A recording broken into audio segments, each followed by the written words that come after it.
bullshit. Absolutely, 1,000%. Can I ask? And that's not hard to figure out. I don't always agree with Pepe, but he's spot on with this shit. Why is that so hard for you guys to fucking get it?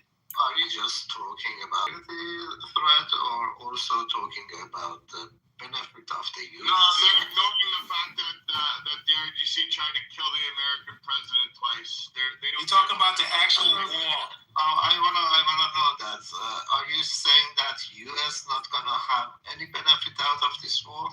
No, we're saying that we wouldn't be into talking about it had the United States didn't fuck around and followed Israel and Israel. Listen, let me answer the first question. Wait a minute, one question at a time. Okay. Israel started something compelling America to Donald Trump and weak ass to participate in something that he wasn't ready for. That was not my question. My question was. So now your second question. My question was, do you think that U.S. has no interest in this war? Yes, his interest is supporting Israel. That's about it. You're No. one of the Are you? Americans I ever seen in my life. So, okay, there is. Say what again about me? No. If you're talking about the benefits, first of all, I think U.S. is getting the most economical benefit out of this war. I'm sure you know why, because you are in an economic war with China. But you're moving the needle. We're not talking about the economic. Listen, you can add another premise. You can add another premise to the Okay, there are converging interests. I think all of us agree. And I think we all know that the IRGC was a horrible, very horrible apparatus. The Ayatollah and the mullahs there, absolutely fucking horrible people to their own people. They were a constant thorn in everybody's ass, not just the Jews or the Israelis, but also the especially the Arabs. Yes, there is better. You know, if Trump could have gone in there and within I don't know a week, just gone in, decapitated the IRGC, the Persians have their freedoms. That would have been an epic fucking win. That is not what. See, I don't really care that he ended up invading or bombing Iran. What I care about is okay, so this is obviously it's cost a lot of money, but that's not the biggest part. So troops have lost their lives. Now there's widespread fucking chaos, and it might not achieve its fucking goal. And so why would you jump through these fucking hoops in order to make Netanyahu happy and your donors happy when it's really just a waste of fucking time to make things worse? Did the Affordable Care Act achieve its goal? No. Oh my God. No. And are we still doing it? Yeah. We're kind of making my point for me. Achieve its goal, do we? We don't really have any idea, do we? Well, this was stupid. Trump said he wanted to end all wars, right? Well, he finds that Iran is the cause of all the wars in the Middle East, and by ending them, it's going to end all wars in the Middle East. That's, I think, how he sees it. He said he wasn't going to start any either. Yeah. But if he doesn't it was actually on October 7th when Iran was to Israel. But when he doesn't, if he's not able to overthrow the IRGC, it sounds like, and this is what at least the New York Times. Patience and grasshopper. There's still time. This wasn't going to be a 6-day war.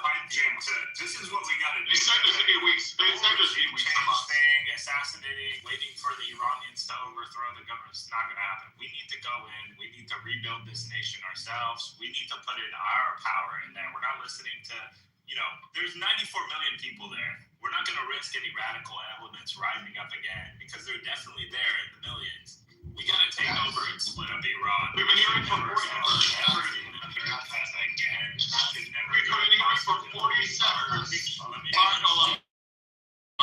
Can I finish what I'm saying? Can I finish what I'm saying? All I'm saying is this. I just started. This is the only thing I've ever said. Yeah, he just got him. This is the first time he got it. So the problem is we can't just do a half-assed job if we're going in there. This has to be the real deal. In Iran, in 50 to 10 to 100 years, can't have an overthrow of their government again or their monarchy, and then we're back to square one. We need to split this country up. There will never be 90 million people in this one country again. This will be split up into at least 5 different ethno-states. That needs to be the plan. Any other thing is a half-assed job. Hold on, let me say this, Jay.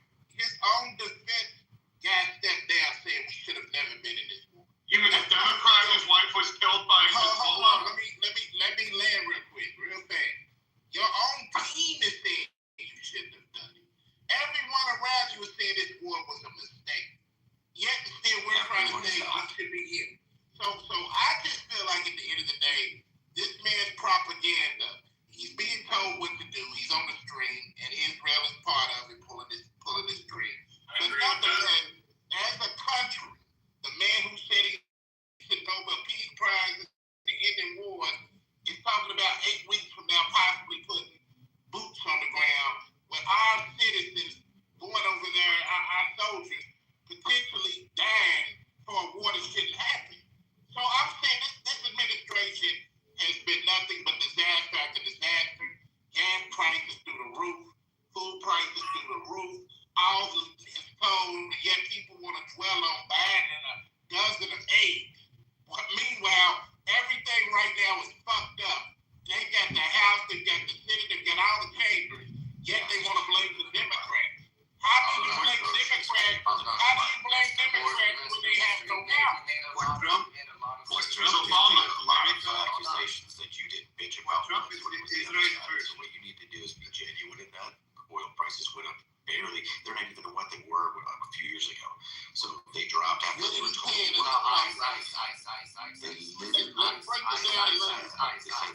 Inflation was going to go up and it went down. All of these things that the left kept saying, just like bullshit. It's Where did it go down at? Ice. Like any war, oil prices will go up. Okay, they're up a bit. Sure, they are up. Everything is up. Hold on. Mister, for Trump, Israel first. Can you hold on only 1 second? Let's do numbers. Let's do math. You guys are all smart asses. It's geopolitics. Let's do numbers. What if fucking oil prices went up? What is your gas prices where you're... Hold on. They went up, what, fucking half cheaper than what they were under Biden. But I'm just saying... What are they now?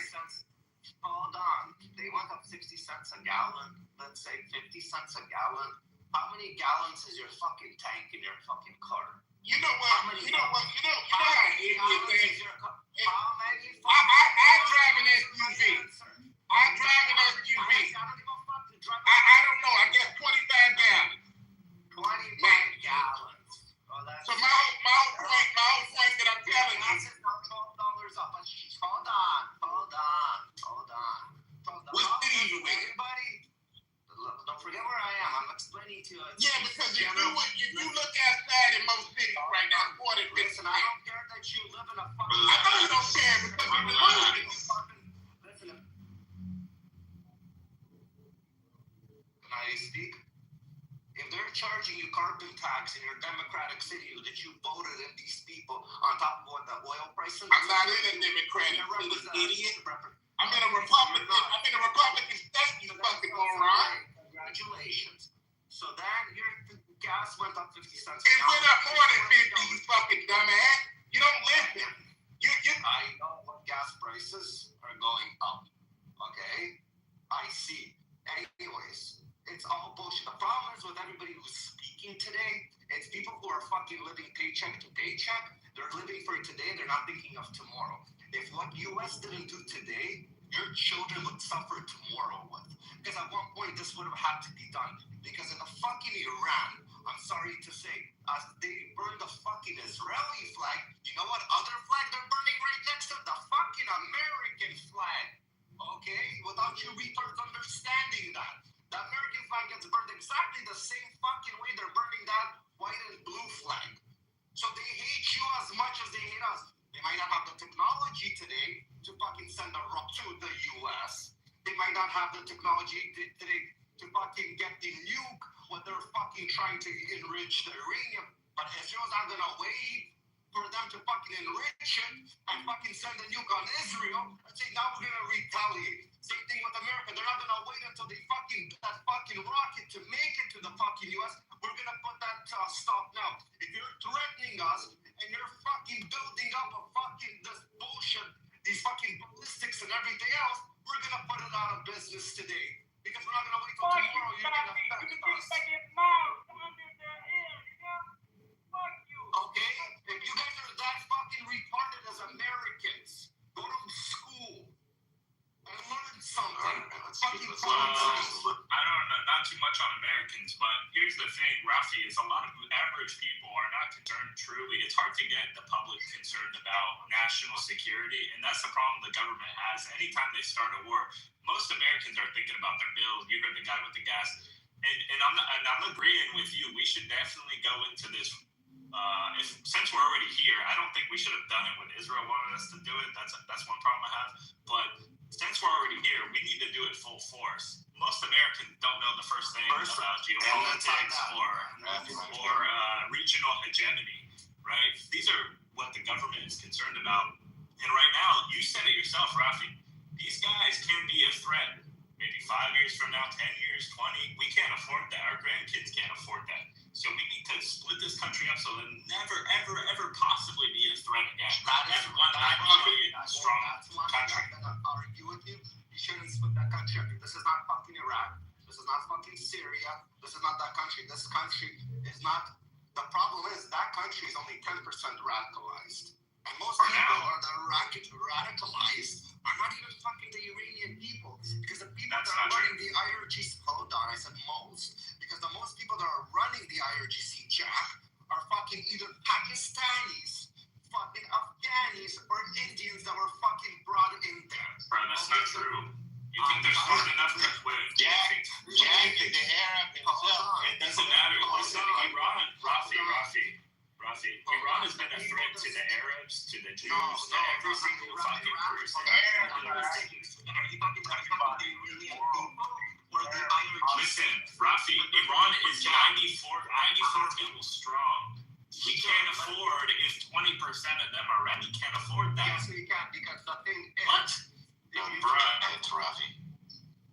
Guys, We literally have a 1% of a radical Muslim base that makes the 99% have to worry about people taking them as a radical. Okay, so 1% is a threat. 20%, you've got a serious problem when you have 20% that could become radicalized. Well, the one just radicalized more. We've just seen it happen in 1979. Those guys were a small percentage of the country, and look what happened. They took over. They threw the Shah out.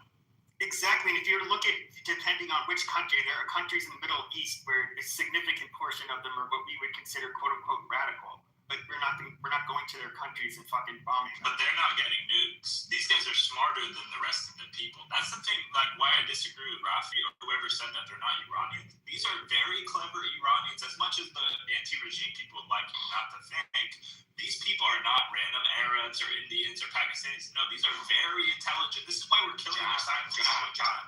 They're a true threat. Jack, the fact that they're holding Iranian citizenships that they were given out, or Iranian passports, doesn't mean they're Iranian. No, go look at They have nothing to do all with that culture. They have nothing to do with that culture. Even when they got slaughtered in a fucking one day, fucking they were slaughtering 20,000, whatever number that they were slaughtering in thousands of people. Those weren't Iranians. It was fucking people that were brought in from outside. That's not true. Okay. Bro, that's propaganda. I'll tell you, Rafi. Like propaganda. Why don't you speak to an Iranian? I'll tell you. Speaking on behalf of what you Because heard. Jack This is what I read. Rafi, the point is, they have 94 million people. They don't need to import 10,000 from Hezbollah to come kill some Iranians. They're doing, dude, Iran is split up by Azerbaijanis, Persians, Baluchis. No, that's They bullshit, have a Jack. ton of people. These guys want you to think that they have no accountability in You Iran. can't talk about my country. There are Iranians all over this regime. It's literally that country. not even a country. Yeah. I'm an American. Which is Jack, that's okay. I So don't give a fuck about American regional dominance. That's what okay. So we don't Jack, talk about anything else. listen. Yeah. On January 8th, my brother was in the streets and he was shot in the leg. Okay, for a fact. By And Iranians. so what? He's No. shot by Iranians. No, that's the part. He said that when those motherfuckers was shooting at us, they were talking in Arabic. There are videos. There are videos. There are yes. Yeah, there are videos from the border. There are videos You're saying from a bunch the of random border. Arabs took over a country of 90 No, I'm not saying those are Hashto Shabi from Iraq. There are Hashto Shabi from Iraq. IRGC, their IRGC is stopping lying to Americans. Jack, you're lying. Jack, you're not even American. You're from Palestine. Hold on. I can PTR my passport. I don't know if you can do the same. IRGC controls the borders around all the neighboring countries that they're bringing in. That we're saying Afghanistan, fucking Iran, India, fucking Pakistan, that they're all coming in. Okay, and they're doing the dirty work because the Iranians don't even have the guts to do that to the Dude, come on. Hold on. What are you talking about? Listen, Iran is the only place in the Middle East where there's more mosques that are closed down than any other fucking Arab country. I You know how agree. many fucking Yeah. mosques? Because they don't follow that fucking faith. Iranian people are a different type of How many of them That's do? what I'm saying. This is a different How many type of them do? Iranians want to change. The people like in Iraq, I'm sorry, 1 second. People like in Iraq, when you go in and invade, or Syria, the people themselves don't want to change. They're brainwashed. Yeah, but Rafi, these guys were a minority and they took over the country. Are you guys not understanding basic facts? Jack, here's what you said. You want the country. No, you didn't hear. Bro, I gotta stop the propaganda. Like, stop lying to Americans. Jack, you No, are right. Let me say 30 seconds. No, give me 30 seconds. 30 seconds, Jack. So, I tell you, Rafi, who Jack is. I'm not trying to insult you, Jack. Jack You is- want to go to personal attacks? Let's on talk everything in my life. facts. On everything. What's the I point? swear.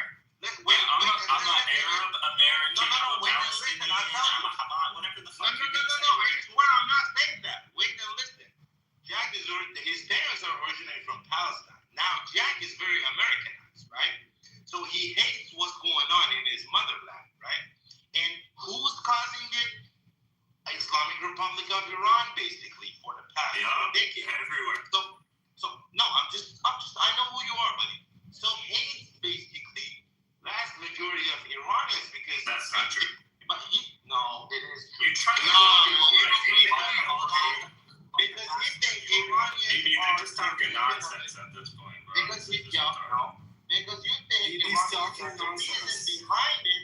So for that reason, you keep saying these things on Clubhouse to hurt Iranians. Bro, I don't give a fuck about hurting your feelings. It's nothing That's about what I'm that. just letting you know. Why don't you do a half-ass job?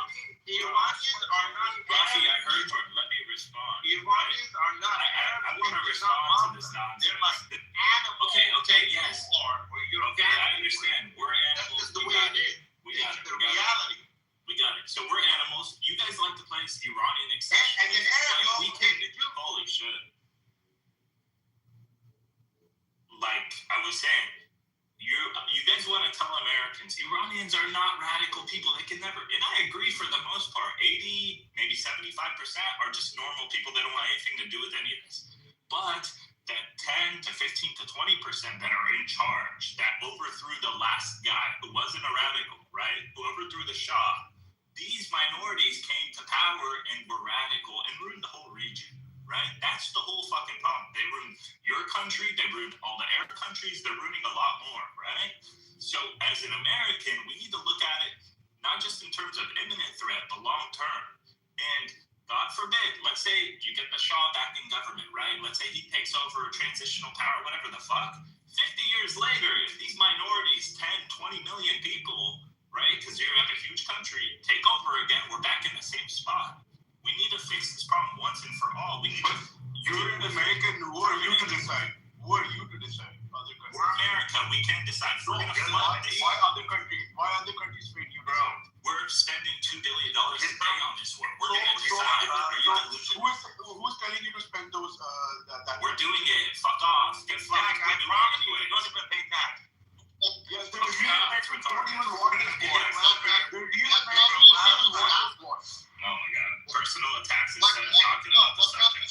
Stop the American military. What happens to stop the American military? When you're on the low, when you're an alpha male, you're nothing. If you're not an alpha, you're nothing. And don't be crying because you're not an alpha male. There you go. Straight up. Straight up. Let me tell you what you're doing, Jack, okay? So, as you said, now the supporters of the IRGC are in minority. Okay, as an Iranian, I want to point out that Jack is full of complete garbage and bullshit. Let's me. My personal attacks, if anyone knows. Yeah, let's get. Don't think the person. I'm not. Personally attacking him just because he has an opinion. Like, that's so I'm weird. not. Because he's spreading false propaganda. Let me make a fair Jack. Emotional breakdown damage because the guy has an opinion. Exactly. I'm not doing personal attack. Let me just talk. So I'm saying that. So assume that 10% is IRGC supporters. That I believe you can understand. But I don't think. I think it's much less. Anyways, let's assume 10%. Okay. The way you and 90% are against IRGC. Okay. So that 90% right now, they are against the IRGC, and they're waiting for the US or Israel and Reza Pahlavi to make a call so they can come out to the streets and with the US support topple the regime. But if you talk about the separation, that 90% will be supporting that 10%, for sure. Because that's the red line. If you want to do that, US and Israel never gonna invade Iran because all Iran gonna be united against them because you're talking about separation. But we don't listen, Daniel. Here's the problem, and I'm not trying to be harsh. I swear. I'm just telling you from what we see. Why would America spend all this money and resources just to put it in a position where possibly this 10%, right, is gonna overthrow again? Because they've been doing it. This 10%, let's say, for 47 years, have been able to manage and control and murder the other 90% through fear and through weapons.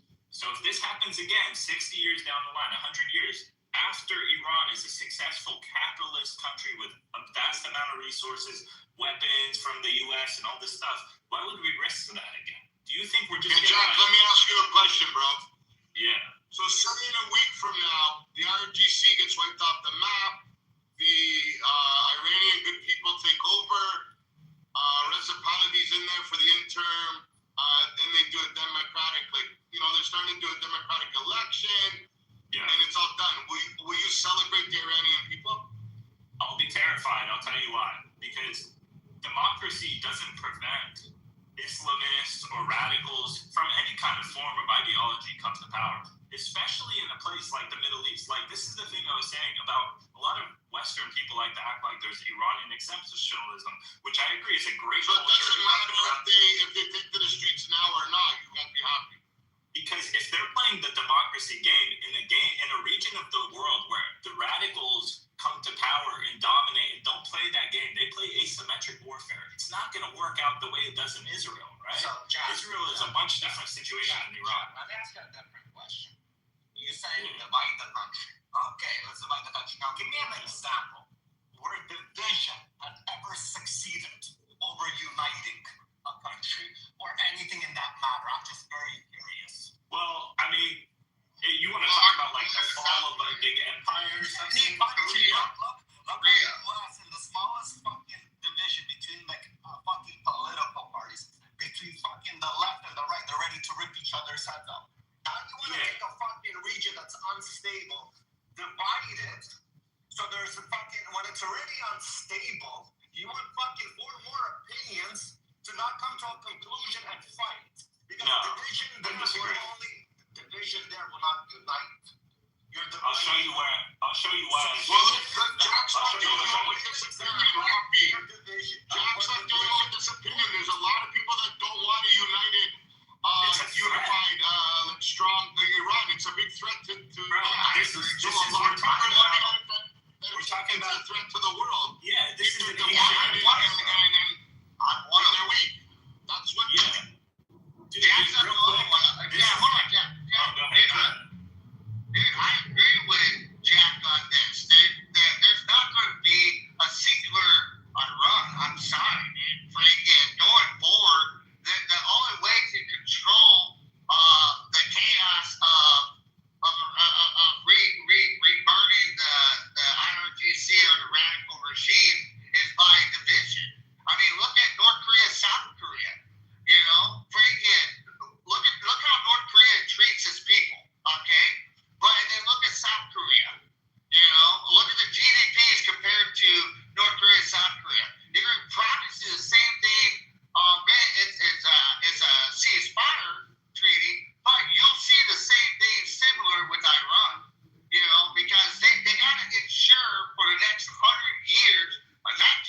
Steve Bannon feels. He's very worried about Trump going into this. Steve Bannon is one of the most radical, don't give a fuck guys. They're out there, and he's nervous. Steve Bannon, the man who is 100% fighting for Trump all the way to even be the third president for a third term, and he's worried about it. So Steve Bannon is worried about it. Y'all got a problem. Hey, can I answer you real quick for everybody else? Why would you want someone there to show caution to your leader? I don't know about you, but I did 23 years in the military, and I remember a couple times where my first sergeant, I'd be like, hey, what do you think about this? Or do you think that's solid? I'm not being insubordinate, but I'm also having a different opinion about it, so now he can make a secondary decision. I mean, that's a strong supporter. You can't get no more Trumpian than Steve Bannon. I get that, but don't you want? Hey, dude, if you have your best friend with you, and let's say hypothetically you're a married man, and you're marrying to go tag a fucking hoe because she's shaking that ass, don't you want your best friend to say, hey, bro, you really gonna make that decision? No, stay away from me when I'm about to do. You want your best friend to tell you the right from wrong so you don't fuck it up. Period. It's an advisor, yeah. You have a friend giving you all options. Right, you should listen to your friend. You don't go fuck your friend. I mean, you could take your friend's advice into account. At my point, Leroy, I would have done this at a different time. I don't like that. I feel like there was a certain pressure of like the timing of this. But since we're already in it, let's talk about the fact that, what should we do? Some people think we should stop where we're at. Some people we should go all the way and finish it like myself. So you and I are on the same page. I wouldn't have done it at this time. I don't say that these things won't happen and that they shouldn't have done it. I think this time proved that it's the wrong time. It was not necessary. So now that we're in it, so my solution is give me about 1 million troops. Go in there on the ground, take the fucking flag down, take everybody out, try to minimize civilian casualties, especially the ones who support America, and change the regime. Put your crony government in there who you want, and then the allies and then the other people will come along and support you at that point. Find a way to go back to the the group and see if they can help you with the straits. I think France, I think Italy, I think they have good mine. They can go and sweep the water for mines. Get back in good grace with them. Try to get them on board. As allies again in NATO, and then let's look at how we're going to move forward protecting the American and the Israeli citizen from any radicalist fallout that may come as a result of this fuck up. Yeah, and listen, everyone's entitled to their opinion. Like, don't ever let people shut you the fuck up, especially if they're from a foreign country. We're all entitled to an opinion. This is our country, and we have opinions, and we should have a say in what the fuck happens, even if it's just on Clubhouse. I don't like the whole fucking, censoring people. I'm not reading the Iranian script, so I have to shut the fuck up. Like, that's retarded. I can have my own fucking opinion. It's going to take too long. Shut the fuck up.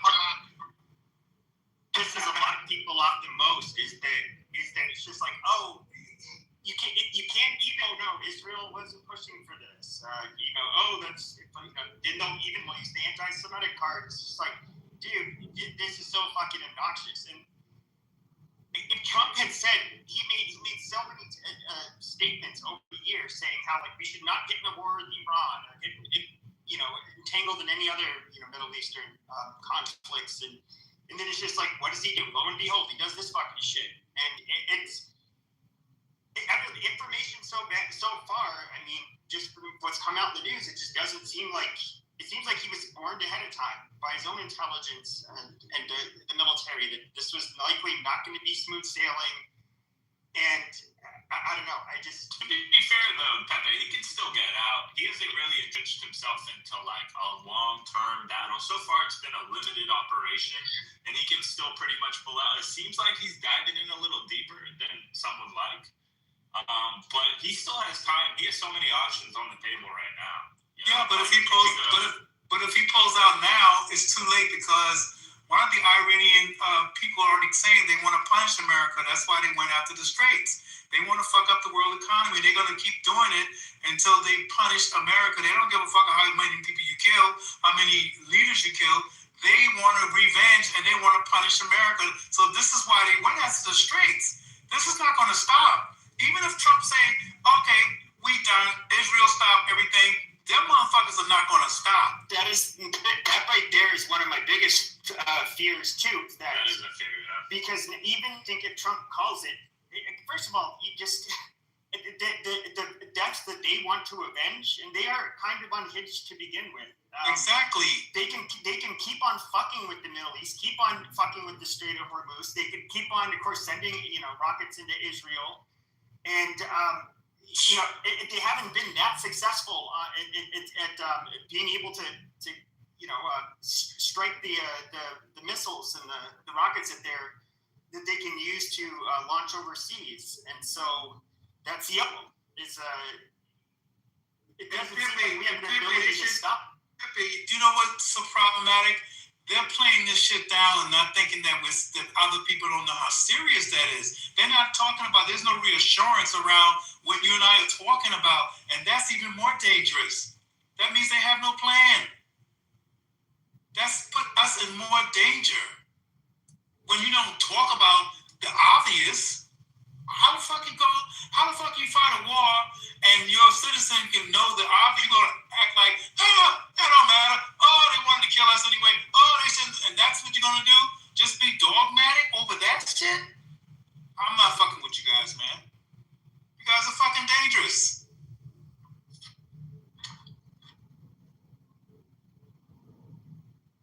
I mean, I'll even see, and I'm not somebody who's like an isolationist. Like, I actually thought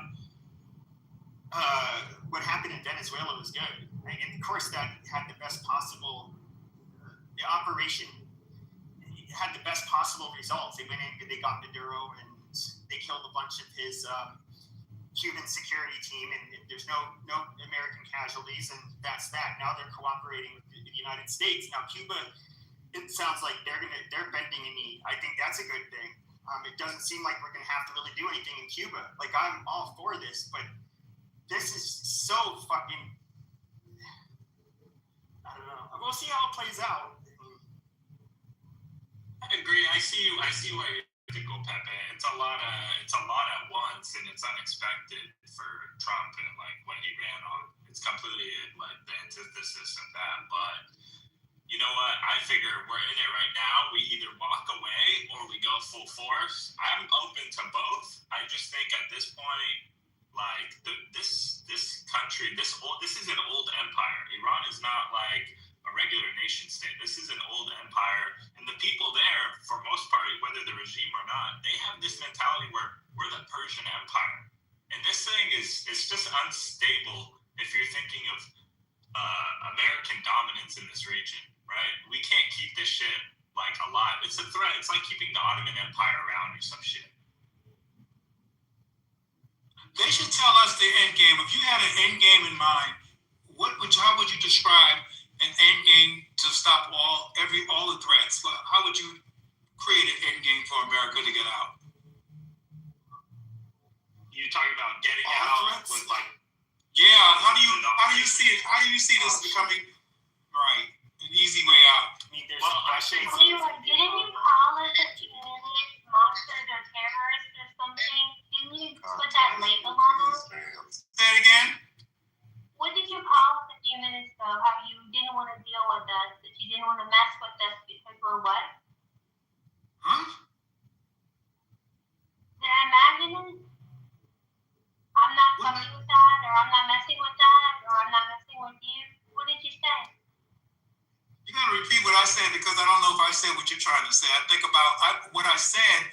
I think that is very fucked up for me to support somebody who is not understanding of the sentiment or the concern that Pepe and I have about why they went into the war. That's my position. Anybody that doesn't care about that thought process, I can't fuck with them because we're pointing out a real serious issue that's very bad and unresolved, and that they don't have a solution for. And that's going in, I don't think the Iranian people is going to stop after Trump pulls out, and that's a problem. How is he going to deal with that afterwards? And that's what I'm saying. If anybody say fuck that, I'm not fucking with them. That's what I mean. Well, in the 1970s, Iran had a monarchy, but it was a parliamentary monarchy. I think I'm not saying that right. Where they had, it was a form of blend of monarchy and democracy. I saw images of young women in dresses and skirts attending college university 50 years ago. And that changed, and Islam took over. So the same people that had it before are still alive. They know, or most of them, they know what it could be. You don't think that desire for freedom will be successful? Monica, I want to say something real quick. Mostly during that Shah's time, I think it was like a 30% literacy rate among women. That aside, though, these people who were like quote unquote free and liberal and that kind of thing, I don't necessarily agree with that characterization, but just for the sake of argument, were end up duped into this 79 revolution.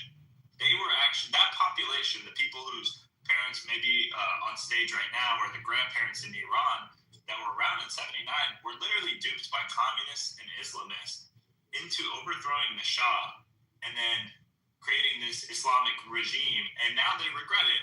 Clearly, obviously, a lot of people would. They regret that. And it was a horrible decision. But who's to say that that can't happen again, just in a different way? That's my whole thing. I don't really believe in the whole bring back the monarchy and you'll solve all your problems. Like all the radicals just die after that. This is a huge country, 94 million people. There's radical elements in America.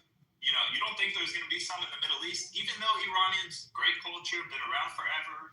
They're not really radical people. They're not just like everyone else in the Middle East, quote unquote. These elements exist, and they have to be dealt with. Just a breaking news. One of the missiles that launched to Israel hit a Palestinian village and killed 4 Palestinian women. Typical. I don't think we understand that this is causing radicalization. This is not going to be, in the future, things are just, we'll be grateful for this day and we don't see it now. This is radicalizing people, right? So in the future, we're going to be really always looking over our shoulders, worrying about this even more. What evidence do you have of that? Because we have more people. The evidence is the chanting. Hold on, I let you talk. Just let me finish. You could say that. We can assume that. We can assume a lot of things, but we've also seen shift in a nation of 91 million people.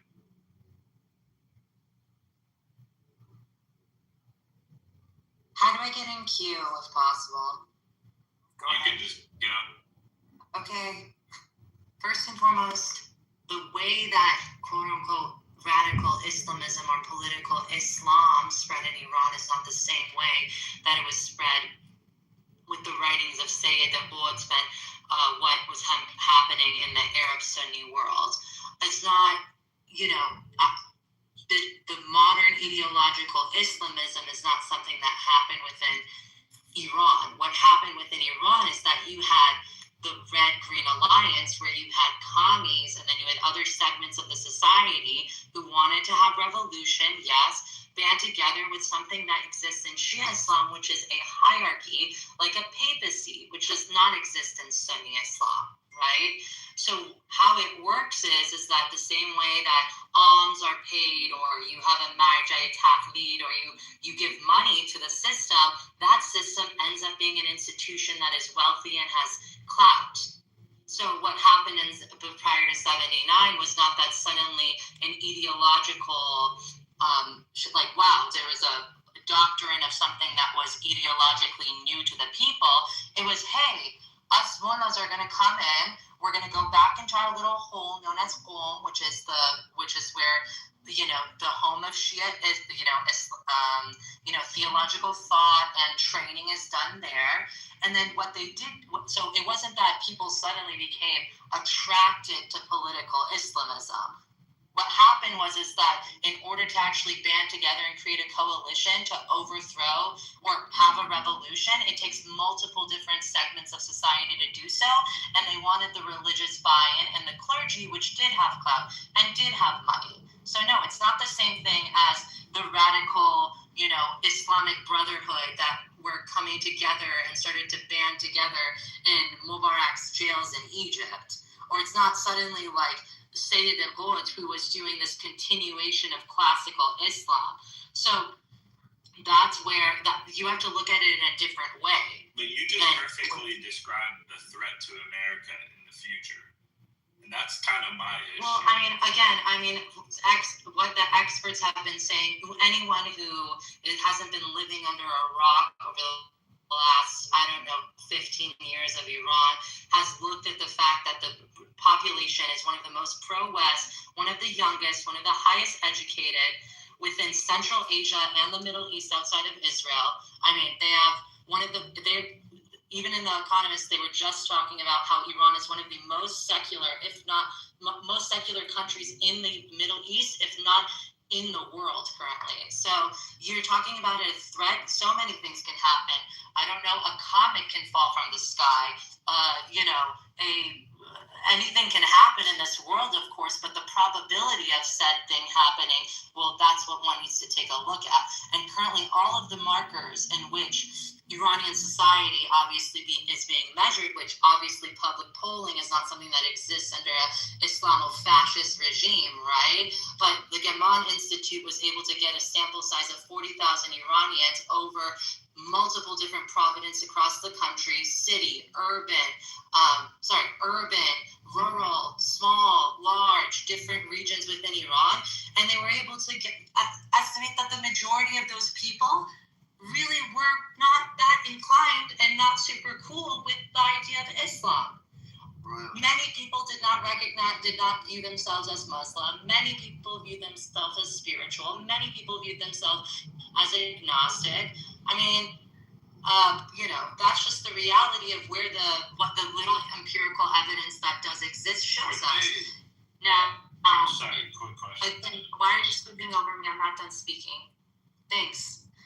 Well, I lost my train of thought. Did you have something really important? Was there a pro-West sentiment in the 70s before the revolution happened, or were the Iranians anti-West?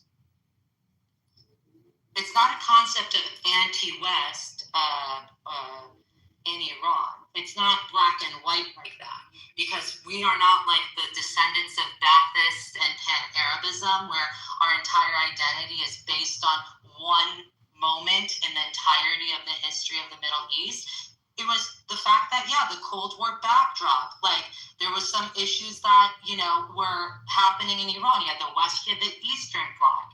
And you also had people that, anti-nist rhetoric had been infiltrating Iran since constitutionalism in 1906, right? So what pro-West looked like was we had strong allies, we had strong business relationships. So it's hard to say that at the time was it pure anti-West or whatever. No, some people were unhappy with the economic choices that the Shah made. They were also unhappy. Many Iranians are also extremely unhappy with the role that Jimmy Carter played in '79 in pussyfooting around and so it was something that was segmented. It wasn't black and white that everybody wanted the Shah to go. So there's also that. You were talking about how basically they're not mostly Muslim anymore before I interrupted. No, I said that, well, obviously, if you were to understand how Islamo-fascist, tyrannical, theocratic regimes like the one in Iran works, is that you clearly can't put out a survey with a question that asks people, do you reject Islam? Because if anyone were to get a whiff of it in one of the most highly sophisticated surveillance institutions on planet Earth, you would get beheaded, right? So they asked the questions in a nuanced way that people were able to identify themselves as agnostic or spiritual or, don't believe in anything. Because if Iran, which has one of the highest rates of atheism in the world from the data that has been gathered, and also one of the largest groups of people that are converting to Christianity on planet Earth are the Iranians. So yeah, there's a clear moving away from Islam in large swaths of the population. And she's absolutely correct. It needs to happen because Here, Roya. Sorry, Monica. Hey, Monica. It's just good to hear you. That's all. I'm sorry, Captain. Yeah. Also, okay, go ahead. Well, like you're saying, Roya, I mean, Iran is super important. The problem is they're covered by an oppressive regime that shoot their own protesters down. No matter where even in Australia, where we have, difference of opinions of our own, no government should be shooting down its own people. It's disgusting. Not only do they do that, they hang gays, they force women to fucking wear whatever they want. They rape them. They get forced them to get married at a young age.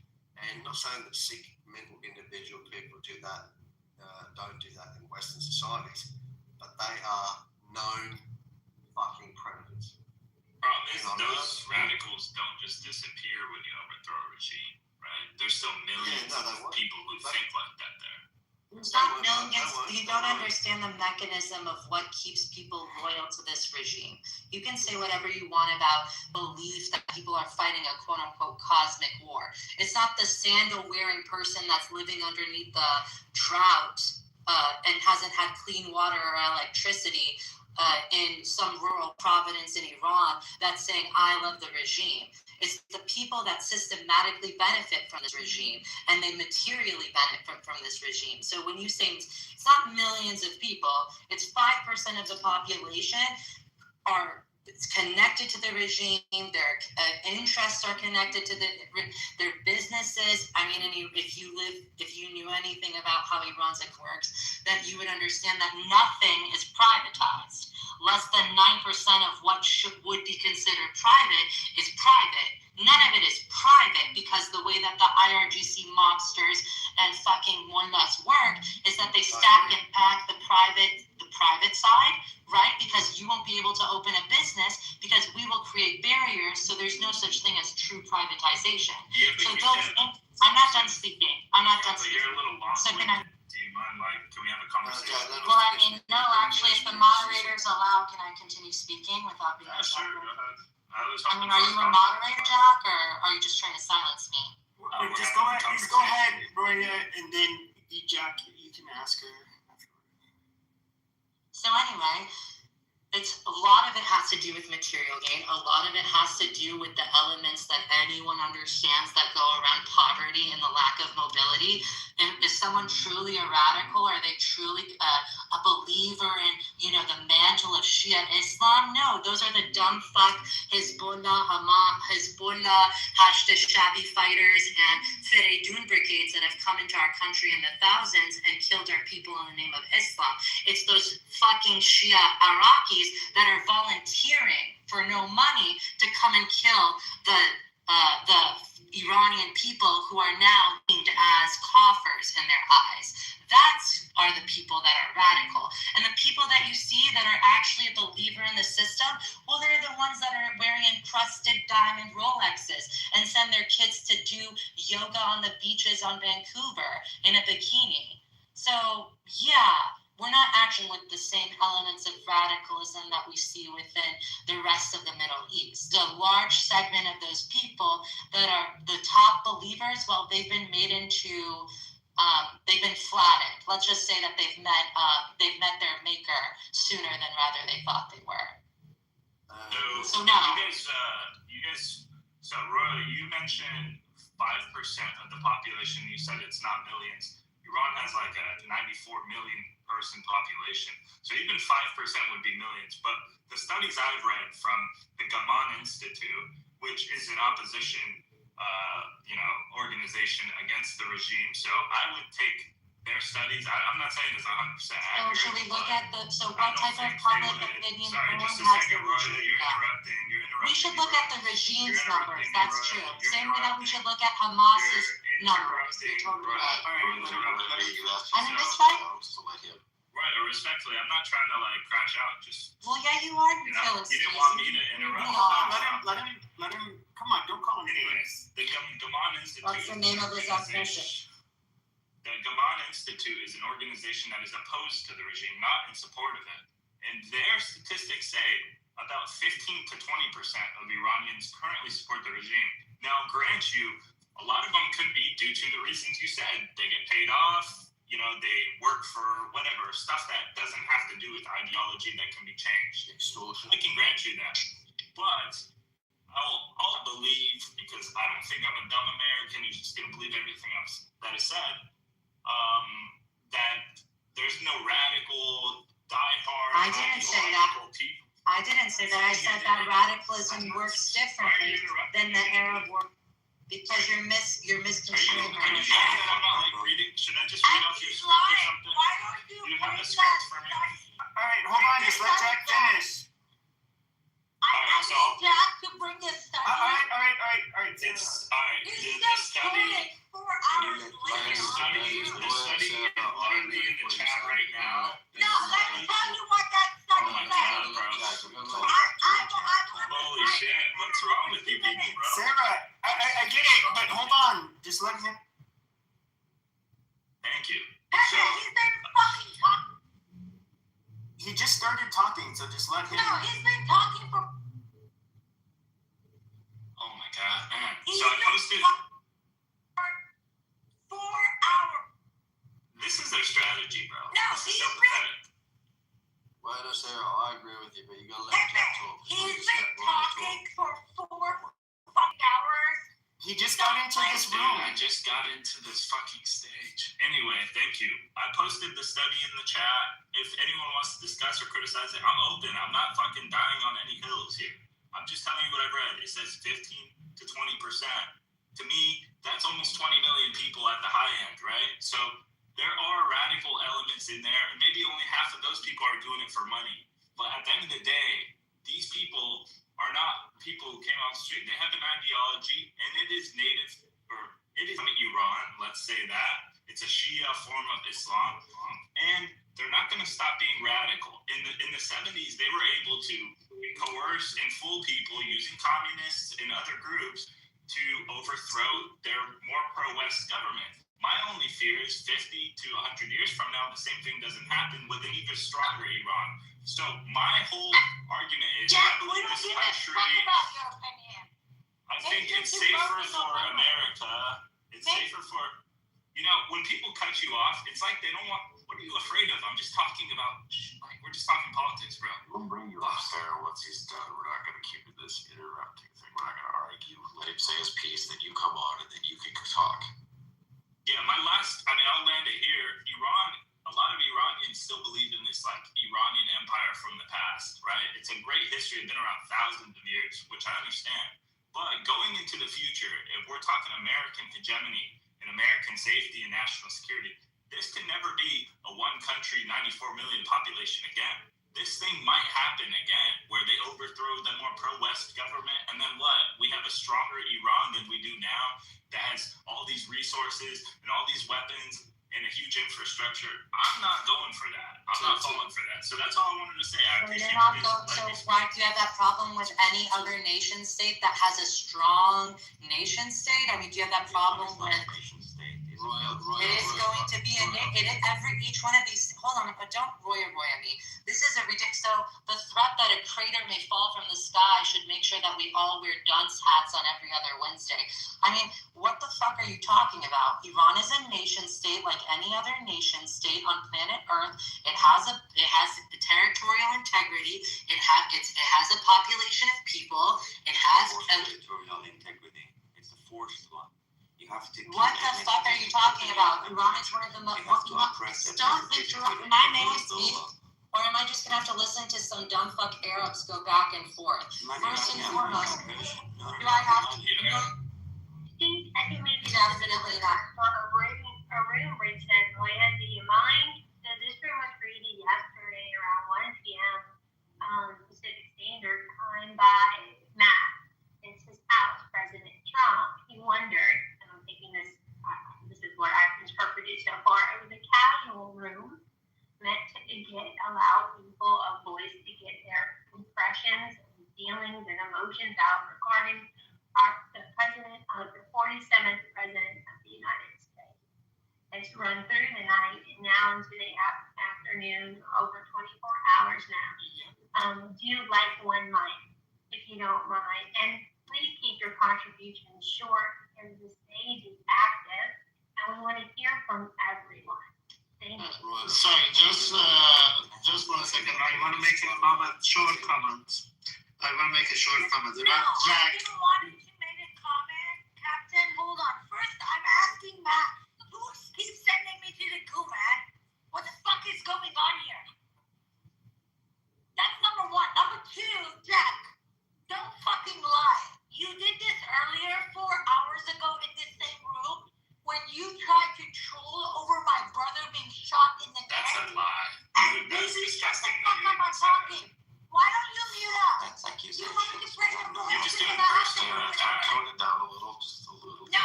Yeah. You did this in the room. Both Bibi and Monica said, "Oh, he's asking an innocent question," but I know He did. He asked who shot him, IRGC or Hezbollah. and he's a troll, Bibi. And He asked you a question and you got emotional. He's not a troll. Because I've talked he's to him a a bunch of troll. times. We know it. I know it's a count, but either way, I'm talking. Why are you guys talking about it? Either what said on that command that research talking about, let's be clear about that. It is not saying 15 to 20% of Iranians are pro-IRGC. It says over 80% want regime change, 10 to 20% don't. You know why? Because the regime change will cause the government trying to kill 50,000 people, and it might cause hundreds of thousands of lives, and instability, and a civil war, and other countries getting involved. That's why 15% of people did not want a regime change, and this is before the government kills 50,000 people. So don't twist the word. May I go afterwards? Wait, I feel like I need to respond to just one thing. No, I don't think you do. Monica's in my turn You made a now. lot of claims about me. I just wanted to respond, and specifically about the study. I'll ignore all the personal attacks. Well, hold on, let Jack respond, and then Roya can shut the fuck up for a second. Pepe. Okay, hold on. Just let him respond because then Roya wants to go. And there's So, two. Jack, Roya, and Captain. I'm next.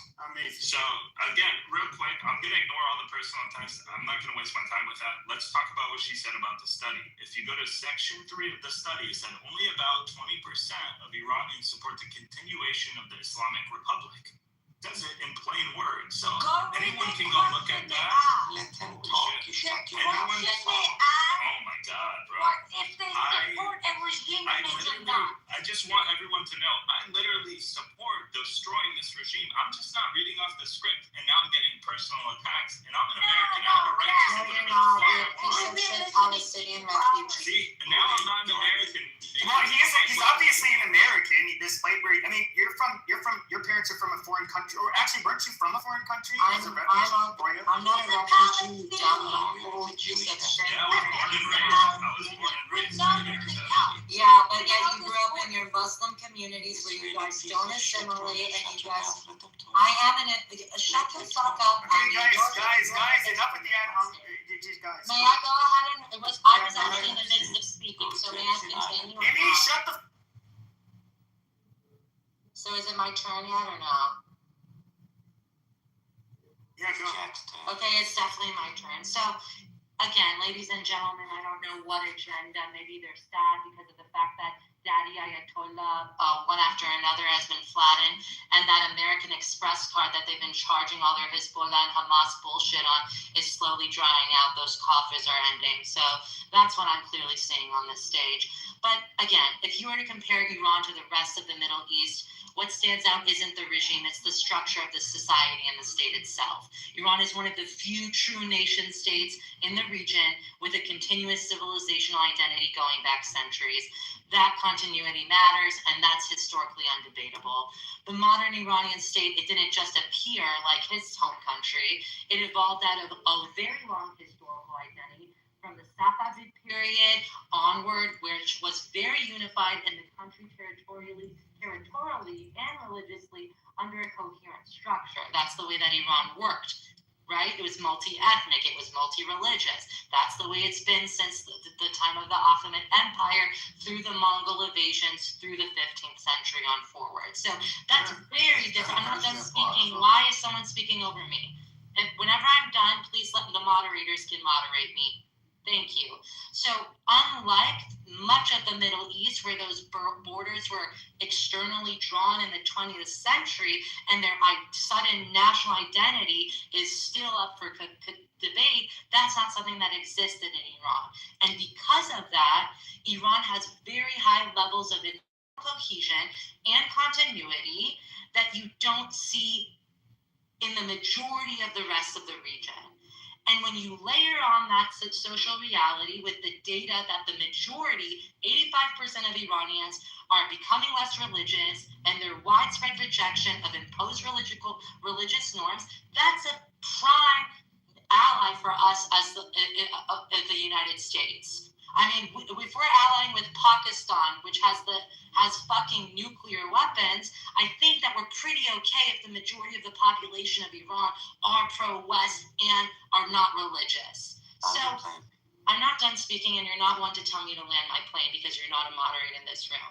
So what you end up having in Iran is a very unusual combination, but nonetheless a combination that exists. You have a historically rooted nation state. You have a highly secular population, and you have a population that is increasingly post-Islamist and outward looking for the future.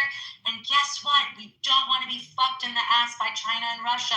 We'd rather be allies with the United States. We'd rather have our untapped markets, our gas, our oil, other aspects of our industry. Don't talk to me. You're not a person that's a moderator. A moderator will moderate me. I will finish once the moderators ask me to finish. Matt, so sorry. Before you guys keep speaking, Matt, I tried to send you a message. Ami, he's recording other Iranians and then sending me messages. He's trying to threaten the Iranians on his app. So I don't know if can you remove him? I don't want to remove him without asking you. But he's a piece of shit, and then he sends me the video. He's trying to. Okay, go. Oh, you had the audacity to send me to the goo who was a mod in the room, and then you don't want to remove this guy who's threatening people? How noble. Wait, Matt said remove. I don't know. The guy's removed. All right, can I just finish my plane, BB? I mean, go ahead. You didn't want to He wanted to try and record. Okay, so what I wanted to say is that it's few countries in the Middle East that actually has a functioning nation state, not just a state. It is a continued identity, strong territorial cohesion, and a long historical memory against any modern border. Because of that continuity, and because of the rejection of Islamism as such a whole, our society has pushed back against it. So what you have is something extremely unique. A pro-Western, maybe secular population living under an anti-Western ideological regime in which they no longer want to. I'll land my plane. Can I explain? So Maybe just one short sentence. Hold on one second. I want to back up what Roy's basically trying to say with it, like, because I know she gets really passionate about it, same as Sarah. But Jack, you're talking about once this regime gets overthrown, they become more powerful. For one, it's in the US's policy, no matter how aligned they are, that Iran, because of their radical Islamic background, will never be allowed to have a fucking nuclear weapon and blackmail anyone in the Middle East, let alone the world, ever.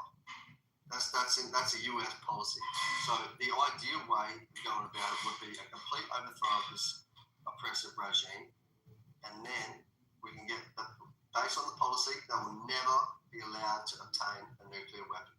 So what you're saying is you're worried that what we're doing now in Iran might, and say we were to be successful, and then they build a government and become even stronger. They can become stronger economically, yes. I would love to, matter of fact, visit the Persian, historical Persian Empire and be able to travel and say I've been in Iran. I'm not fucking going there while these cunts are in charge. So I want them out. But it's never going to happen to the point where they would be allowed to have a weapon of mass destruction and blackmail neighboring countries like Hezbollah as would do, or the Houthis in Yemen that was set up under General Soleimani, who was killed by Trump in his first term. It's not going to, I don't think it's going to happen. That's why I really hope that Trump actually fucking gets done completely, wipes them out, so that we can move forward, have such strong relations in that oil sector, in the resource sector, and Iran can get back to being, rebuilt better under the Shah. Look, there was a pressure when the Shah was there, but at least it was a democratic, more free sort of state than what it eventually became. Yeah, but I would like to say something about the wider Sunni world. I just want to say, I want to respond really quick. Now, compared to Iran, I literally just spoke. No, I wasn't done. No, I wasn't done. Okay, sorry, guys. This is what I'm observing. I got it. I'm your favorite daddy is back. Hello, everybody.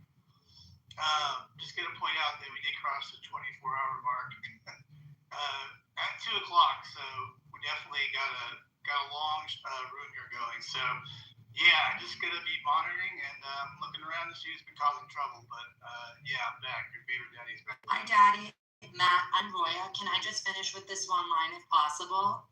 Yeah, you go ahead. Thank you. So it's so interesting to me when all of the clear markers for Iran being a threat for radical Islamism, 75 years down the line, are so fucking weak and so adamantly pro-West. You can just compare that from the same, like the rest of the Sunni fucking world, right? The data around the Sunni world, what does that show us? Egypt, Iraq, Jordan, Pakistan, 70 to 90% of these people support Sharia law being the fucking law of the land. So you tell me, which one would you put your bets on? A population of 85% that are increasingly secular and pro-Western, or the rest of the fucking Middle East, in which 70 to 90% of them want Sharia law? Right now, currently in the year 2026, Pew Research is still showing that they want Sharia law implemented in their fucking countries. So the real question is not what's going to happen 5 years down the line with a strong Iran. The question is, where else do you see a population moving away from religion at the scale and velocity that Iran is? So you don't. That's a very long sentence, Roya. That's a very long sentence, man. Yeah. Anything else? I wanted to respond to just something Captain said, and just real quick, it also goes to what Roya said, right? The truth of the matter is, over the last few decades, America has been able to keep stability in the Gulf nations that are mostly Sunni. They have great relations with the United States. They've never had Islamists take over their countries. Their monarchies have been in place, and they're still in place today. And it's been a great relationship for the most part between them. Of course, there's always problems with, any ally. You're going to have issues. The thing with Iran is we've already seen it happen. So do we really want to chance it again? And this isn't just like chancing that they might get nuclear weapons. That's not the major threat. The major threat is them building up missiles and a strong army with 90 million people in that region. And then some minority religious group takes over. I can't really put my bets on a Middle Eastern population that could be secular right now, and then a religious revival happens like it did, and then this happens again to where they become a major threat. We've seen it happen once. it's very possible. We've seen that it can earthquakes happen. We've seen Right, comets happen fall from the sky. Right, I didn't interrupt you, bro. I don't get it. I don't get it. We can disagree. No, because we don't disagree. You No, Palestinians. You complain every time someone interrupts you. You just gotta let him talk. Yeah, like, dude, I agree with you. No, you don't agree with me. We don't agree on that.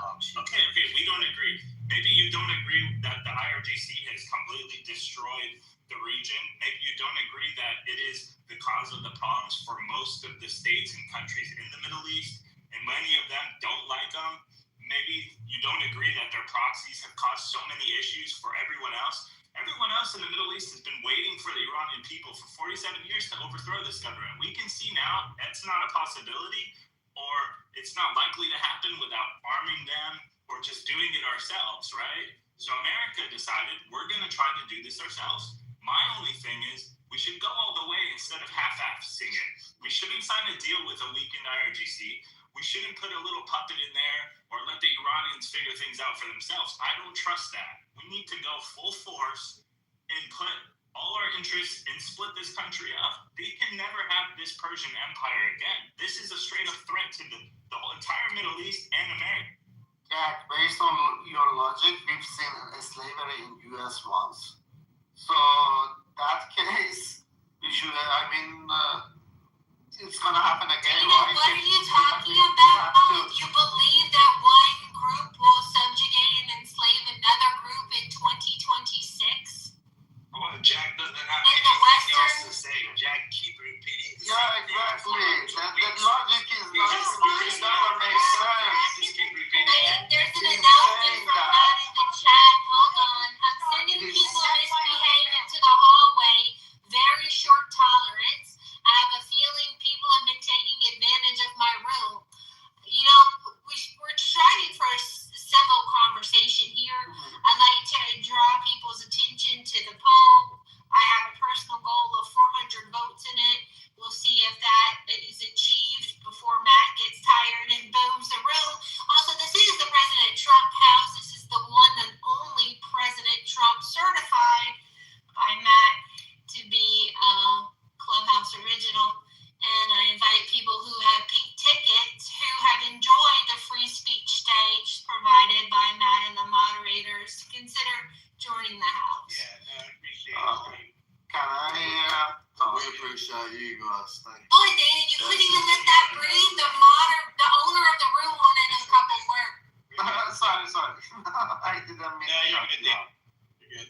No, I just was pointing out that I appreciate the mods for sticking it out here. I don't know how much longer the room will go. We'll do a part 2 probably shortly, but yeah, carry on. I don't know what's the topic, by the way? Do we need a reset? I don't even know what we're talking about. Monica, what are we talking about? I think what we're talking about is the Iranian people's perseverance and desire for independence and to govern themselves. There's a big concern on the stage that is not unfounded that once the regime change occurs, who will take up the mantle of leadership, and will it truly be the Iranian people who want a less religious, more we the people democracy? Is that kind of the vibe? Yeah, and think about the radical elements that exist there as well. The radical element that is trending the least amount and is the only country in the world in which is rejecting political Islamism at the rates of light, and in comparison to rest of the Middle East. So I don't think that logic holds that you use. You can't take a system, a country has lived under and turn it into a permanent judgment about its people. And again, this balkanization aspect, again, a regime talking point. Wish you could use something new. If you knew anything about Iran and its nationhood, you would understand that makes no sense. The majority of Iranian people are, at the modern Iranian person, millions upon millions of Iranians, are not ethnically one thing. The modern Iranian person is Turkic, is Persian, is Mazandarani, is Gibaki, is Kurdish. The majority of the Iranian people. So even if you were to say that you want to balkanize, that's not even the way that Iran functions as a state. Large swaths of the Kurdish population do not even live in Kurdistan. So again, this idea that the Iranian people do not have the right to their own agency or they do not have the right to their own self-determination is bullshit. And by the way, Monica, if you're interested in learning about the plan that we actually have for transition, because you're absolutely right. The danger of any sort of revolution is that moment of transition, that when the ground is zero, who's going to fill the power back? Well, we actually do have a plan. So if you guys are ever interested, I'm more than happy to explain our path to referendum. Whose path is it? Is it the path of the Persians, or is it like the path that people in the Persian diaspora have made? It is the path that the Iranian people have chosen. Millions of them risking their lives on the street, 50,000 of them being slaughtered and massacred on the streets of Iran by using Reza Pahlavi solely as the transition leader for us to the referendum. This is something that is undeniable. I understand that anti-Semites and, jealous Arabs perhaps on the stage can't fully understand that or grasp that, but that is something that we in diaspora have a problem uniting under. This revolution is different because of the fact that we in diaspora are shutting the fuck up, whether we're Republicans, whether we're constitutional monarchists, whether we're Democratic parliamentary supporters. All of us are being quiet and going under the banner of Reza Pahlavi because he's the most widely recognized opposition leader inside and outside of Iran. Right. That is something that we are not divided on. Right. Let me ask you. So where is this most current evidence that you are stating that you guys are, you guys are being quiet, like you said, but where is the signal that you guys are ready for getting behind, this particular individual that you just mentioned? Like, where do we see that? Obviously, I'm an American, I'm in the Western media, I'm not going to see that kind of stuff, but is there evidence that there's actually movement on your side to actually do something about this? That's my question. Pretty sure they Sorry, what do you mean by movement? Can you say that one more time? Well, I'm trying to find some kind of evidence you're saying. It's really hard to find evidence. Rude, but it does a lot. Millions of people marched on Valentine's Day, man. Millions of Can I answer that? marched on Valentine's, and this was like dust from the people outside the country, and the people inside the country. Enough of them were in the streets that government was being toppled, which is why they ordered she to kill, which ended 50,000 people. I'm saying even past that, because I think Roy is talking about right now in the moment, the last week or so, maybe. I could be wrong. No, I do want her to respond. So, do you have an answer? Also, Pahlavi made a call for Iranian people to come to the streets, and millions of people, Iranians came to the streets, and that's when they were massacred by the. Okay, so that was the first call that Pahlavi ever made, and then it was on Valentine's Day for the people outside Iran. He made a call to come to name few cities and ask people to come to those cities to protest. And we came in Toronto, 500K, in LA, I think 350K, in Melbourne, I think it was like 250K, Australia, everywhere, more than 2 million people. So can I ask something? Was this before the war? Before we did any kind of intervention of any sort? This is all before it, though, right? Yeah. Missing. Yeah, that was before the I'm war. talking about in the moment, like literally, Trump coming in, disabling, all the airspace and the naval, what have you. What has happened since then on the part of the Iranian people to have movement? That's my question. No. That's the thing, man. Because Trump, Bibi, and Pahlavi, they all said that stay at home. They all told Iranian people, called it to stay at home, and we're gonna make the call when the D-Day comes. So they wait. And he's working with Israel and U.S. Yes. So- They're already working with him. But Trump said that there was reports that came from the White House that they were actually disencouraged by the lack of revolution from the Iranian people. I did see also what they're saying, that they were told to stay at home. The question for obviously the pro. Well, I mean, the question was for me, and I My didn't get to question- respond though. So should I Just respond? one sec. Just one sec. Wait, Jack, just let him My just let him question- go real quick, Jack. Just real quick. No, it goes to your question though, Matt. It goes to what But does the you're not an revolution? Iranian. Why do you have What to is the talk for us? revolution? What does the revolution look Jack, like? you're- Like you're what an happens? Arab. What are you guys gonna do? You're You're an gonna come on the Arab street who and do hates what? Okay, let him and you have to talk for us. Hold on. Bro. That's- Okay, that's sit right. this one out. I'm an but American, let us man. talk Okay, so I can answer your question, Matt, whenever you're ready. You do both my questions. Go ahead. So if we're talking about Iranians inside Iran, the key point is that Reza Pahlavi has consistently come out as the most recognized and most supported oppositional figure across every indicator that we have. And now I'm going to answer the question honestly. The reason the data isn't perfectly clean is obvious. It isn't an open society. You have censorship. You had the first internet blackout across an entire nation of 90 million fucking people. So there's real risks for people expressing their political views, and the fact that people even did do that and consistently showed up and are listening and were viewing his YouTube up until the shutdown, and millions of views up into the point of the protests, and the fact that Iranians have been plugging in inside the country to the radio, to the broadcast networks that they have, the satellite channels that they have. The viewership data that we see on that is extremely high, and in the pockets and moments that Iranians actually have access to information due to the information and internet blackout that exists. So that, so you're not going to get some Western style polling, but that's exactly why the signals that that you see emerging on social media and Twitter, you need to understand where Iranians have an actual access to the outside world. In those little pockets that they do have access to the outside world, it's very clear that there's one signal that consistently emerges and matters more than the others. You hear protest chants, you hear one name that's being said, and it's circulating despite the suppression that's happening in Iran.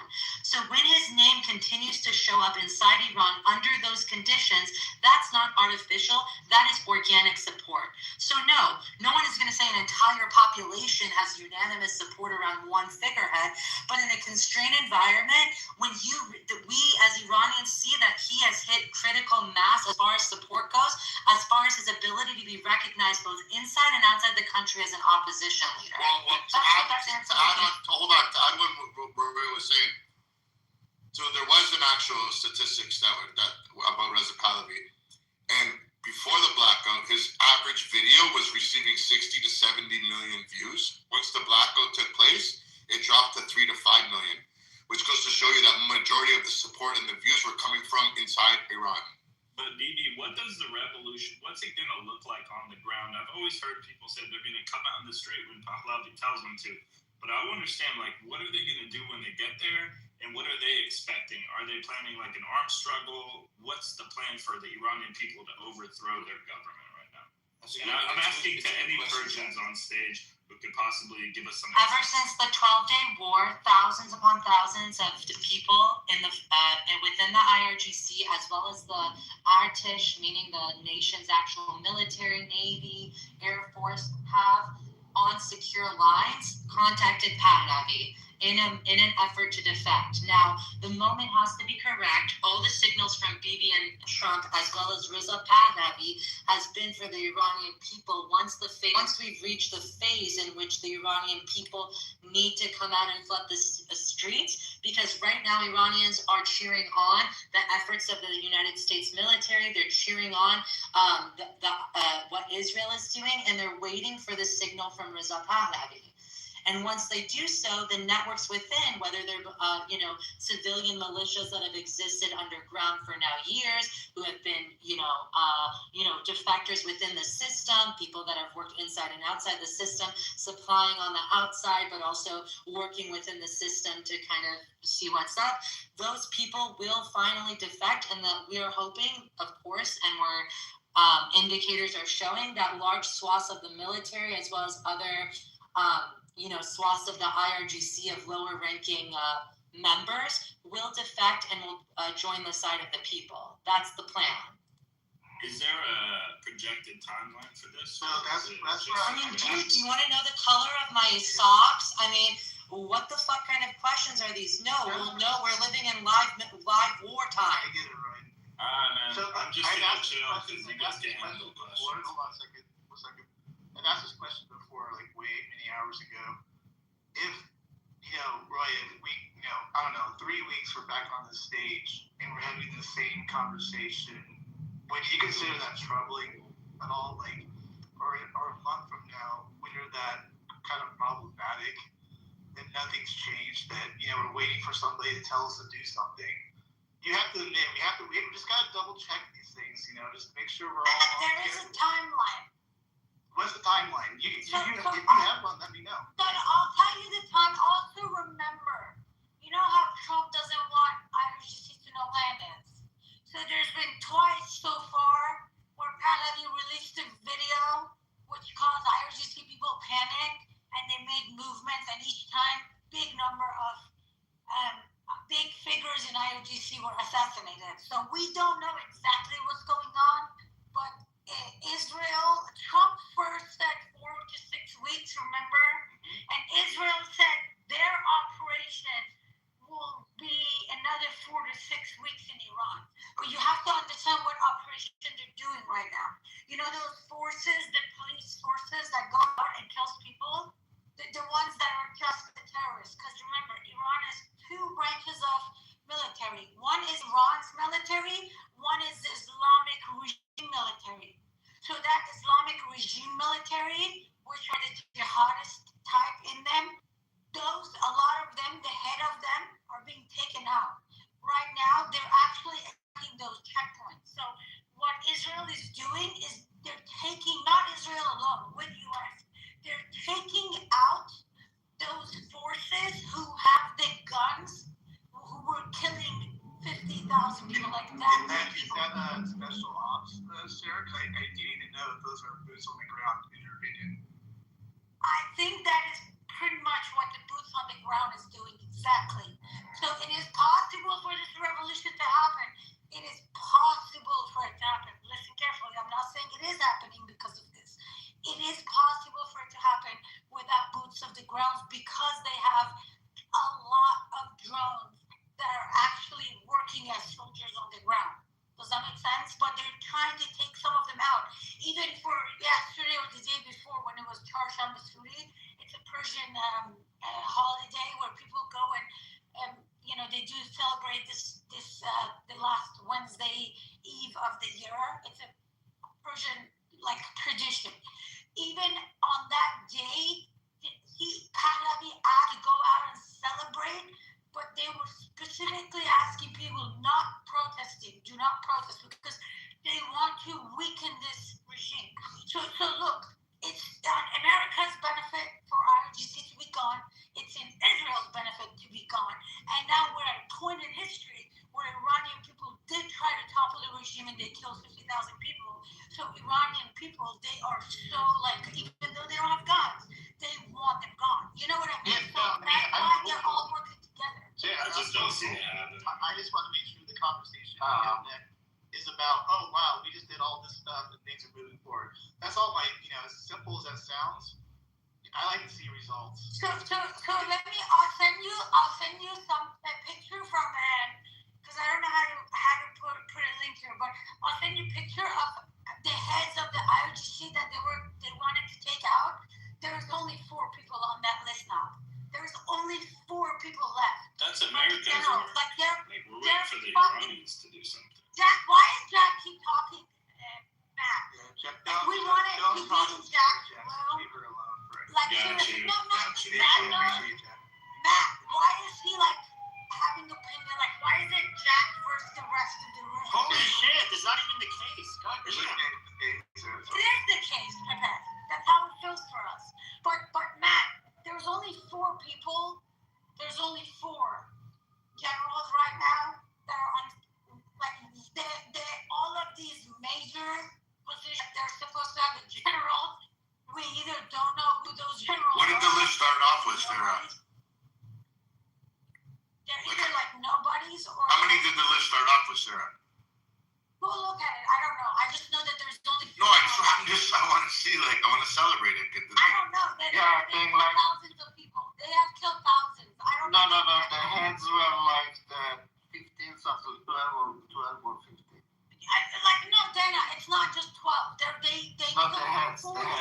The heads. The head. I'm talking about the heads because what's his name? Khamenei wouldn't like meet with the soldiers. He met with the heads. Oh, They yeah. killed Khamenei. They took out 40 generals with Khamenei the first attack. And remember, we've had more than 10,000 targets between U.S. and Israel. And guys, there is no carpet bombing. Everything is at specific targets. Like they're targeting. They've taken out.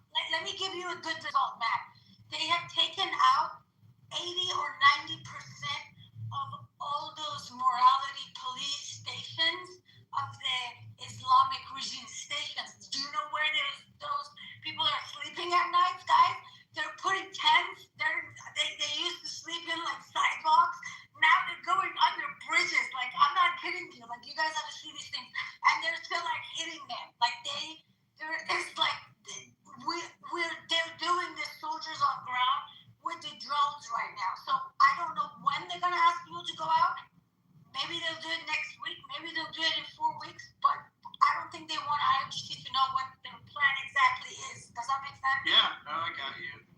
But I do believe it's gonna be weeks though.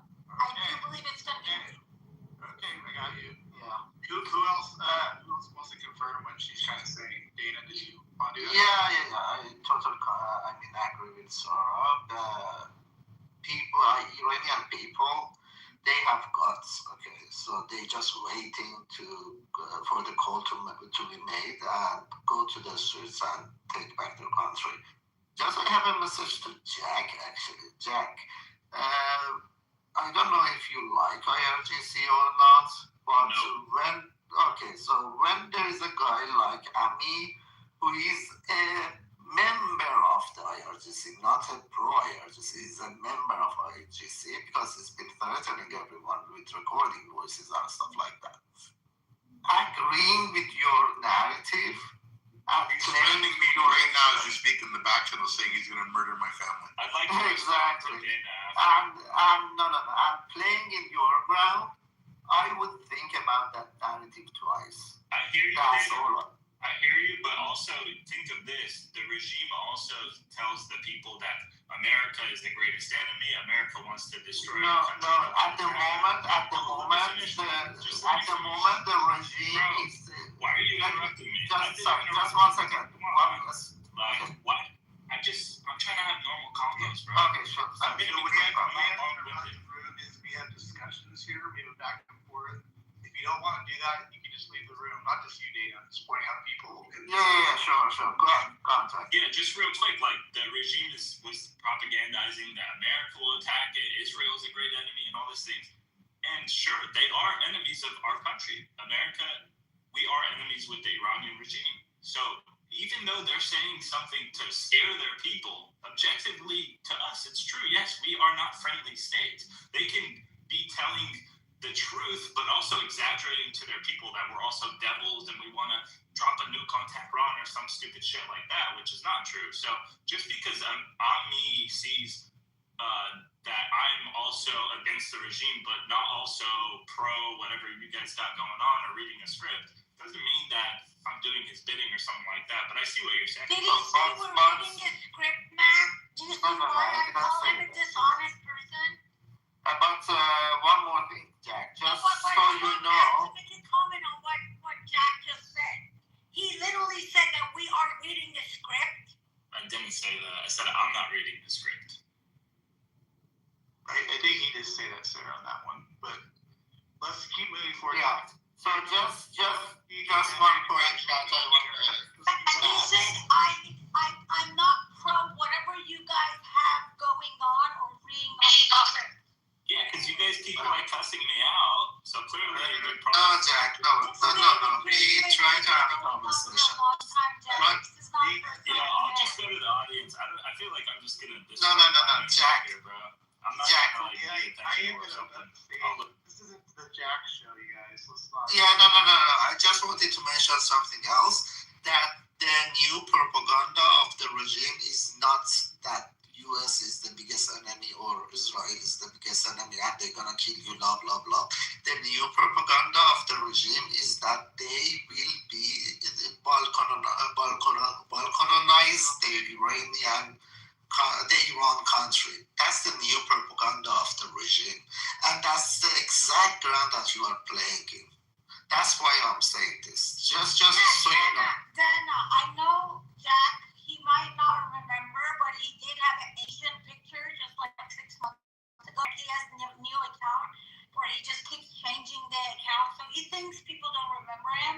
But I've been fighting with some pro-Palestinian, anti-American,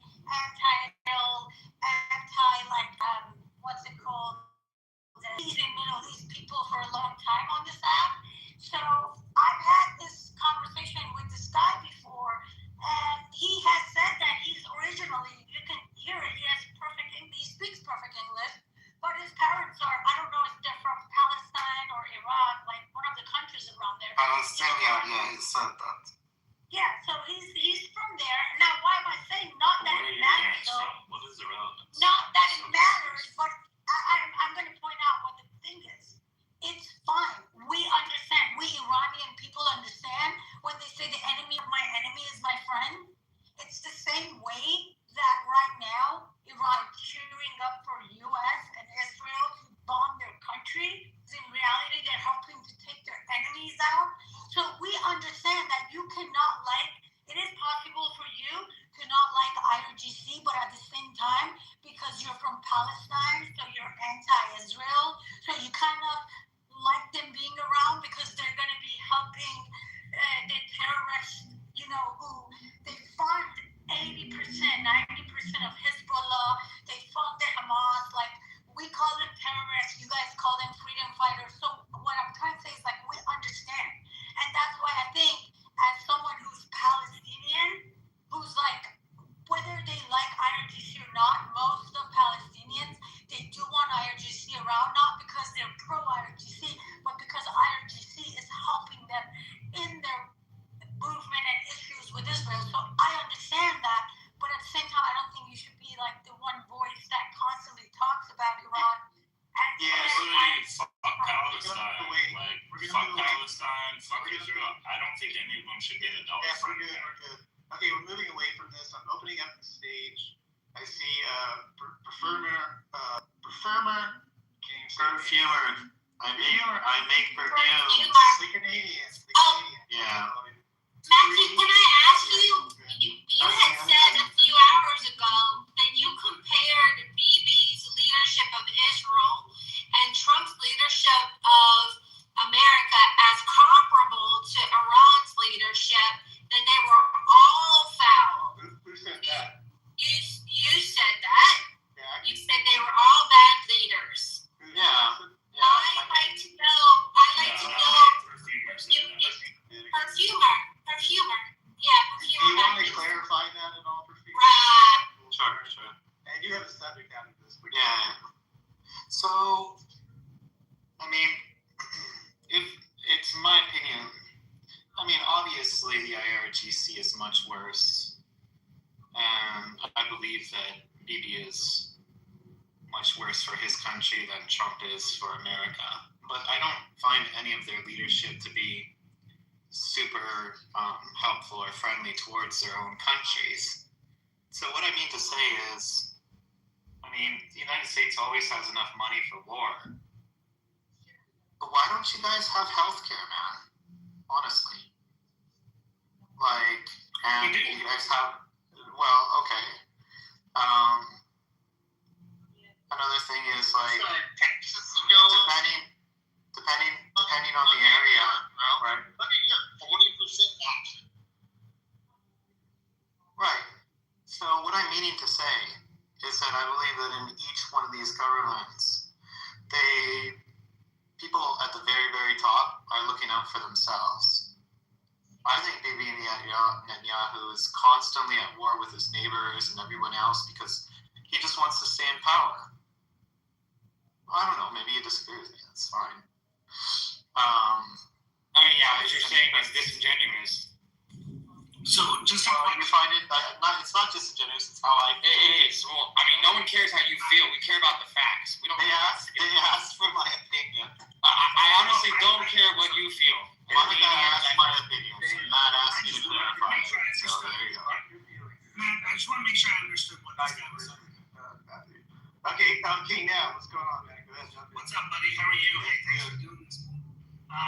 Hey, so, is your premise that because we don't have universal health care, in which everyone pays a ton of money and may have to wait months to get a specialist or whatnot, you believe that Trump is not a good leader because we don't have that? When it's not the president who does that, it's the Congress that does it and passes a law. Is that your premise? No, my premise is it's more than that. I believe that Donald Trump hardly the in mind trying to make you guys a better country for the average American. I don't think so. Can you give an example of something he did that made it worse? Sure. A very clear example. So he had lost the elections. When was it? In his first term. It was counted and he lost. But instead of saying, okay, I lost, fair game, he refused to admit his loss because he is a narcissist. And the second order. Wait, can I finish? Hold on, King. King, let it happen. I'm not quite done. And so he refused to acknowledge his loss, and this created further distrust of the political system in America. Now, whenever the citizenry of a country doesn't have a shared reality, whenever people lose faith in science, or if they lose faith in institutions, it drives the country towards, very bad and dark places. So that's one example of something where Trump was thinking about himself, and he was not thinking about second and third and fourth order consequences, or the people of the country. He was furthering distrust. Okay, so this is my question. Hold on, one second. Hold on, King. Cobra, I asked you a question. I was talking to King. Cobra. 1 second. They're just kind of having a back and forth. Oh, okay. Okay, you know what, man? Yeah, my bad. I'm gonna get out the way because Go ahead. So, Performer, what you're saying, it sounds like it sounds like you're neglecting every other time that someone, for example, Nancy Pelosi claims that the election was illegal of George W. Bush. She claims that it was she's so distrust in the electorate. You can look it up. It's on C-SPAN, not anywhere else, on C-SPAN. And she talked about it. There was riots and picketing saying that George W. Bush was illegally elected after the election with us. I guess your belief is that all of these people, and that all of these people have so distrust in our country, and both political parties have done it. If your view is only Donald Trump has done it, then that's disingenuous, number one. Number two, you didn't really. Can I reply to that one? No, I mean, you wait till you finish, right? So. Right, my apologies. Right. So, I wouldn't mind you interrupting, but if you let me do that, we can have a back and forth conversation. But anyway, so in the second.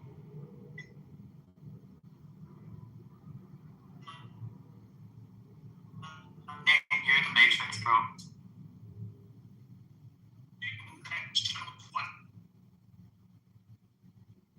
come out the Matrix because Yeah, Matt, have him respond while I go out of the Matrix. All right. So to your first one, am I suggesting that Trump is the only politician that acts selfishly? No. But your question was specifically, please tell me, give me an example of Trump. That's why I gave an example of Trump. No. So hold on. To be fair, that wasn't my question. So now you're lying. I never said, is Trump the only politician that acted? Anyone hear me say that? in the You asked me specifically to give an example of Trump doing something. Don't gaslight. You gave an example. Didn't you ask me that question? So hold on. You asked, your exact words were this. I said to you, you said Donald Trump has done things that didn't act in the benefit of his citizens. Yes.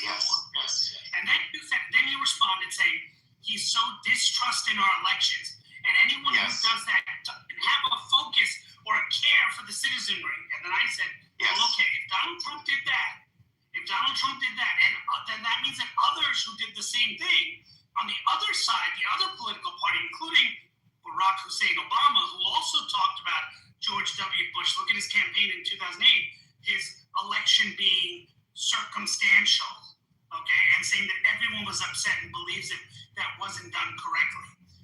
All of that also sowed distrust in our kind of. So if your view is that both sides, I agree with you. Okay, so you agree. Good. All right, so we're on the same page with that. I have no qualms on that if you're going to be consistent in that. So it's not only Donald Trump. I always try to be consistent, bro. Yeah. Yeah. So. Yeah. So. I believe. I believe so. I always think in terms of principles. I think there's a tremendous number of in here in my country, in Canada too, to one degree or another. There's a group of people up here that don't have the best interest of people, their citizenry. And my basic stance is that I'm tired of like these billionaires and crazy people, dragging us into wars. That's my basic thing. Go on, Cobra.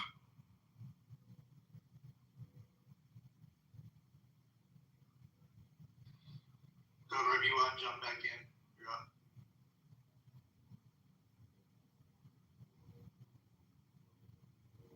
I'm afraid, Matt, I don't want to. But Matt, did anyone talk about? I guess Matt disappeared. He's on the phone. But I wonder if anyone talked in this room about some of the things Trump did in his first term and what he did in terms of, the economy and how the economy was booming, and then what happened with Joe Biden afterwards, and how it just basically tanked, right? Did anyone talk about that and figure out what the root cause of all that was? Was it the policies of Joe Biden that brought, or Joe Obama, I was going to call him, but Joe Biden that brought it down, or what was it? You know what I think, King? Just to give you a little idea about my personality, I think economics is really complicated, right? It's like quite a complicated science, and most people aren't economists, right? And I think a lot of politicians know this. They understand that citizenry have only a certain amount of time to pay attention to the news and will only understand politics or economics to a certain degree.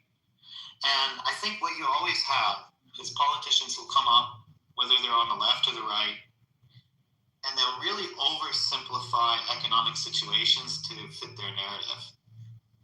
You know what I mean? Unlike one of these people, I believe that scientists, engineers, doctors, and the regular fucking people of this world make the world go round. That's my opinion. I think a lot of politicians claim to have more control over a situation than they actually do. They use language and emotion and media information systems to demonize one another. And they certainly use it to get us to kill each other. But those rich fuckers are never going to be the ones that, they're never going to be the ones that go to war.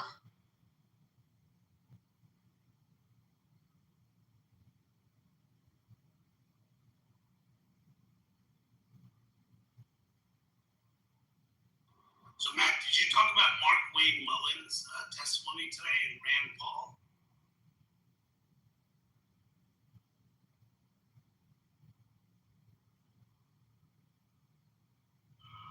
Sorry about that. I was having problems. What's going on with that? Go ahead. Explain that. Did you see that? Oh, my God. Rand Paul. I didn't see it. Oh, God. Rand Paul was like, you insulted me and said that the guy who attacked me on my lawn was a bad, that I deserved it. Are you going to say that to my face right now, or are you going to apologize? And maybe if you apologize, I may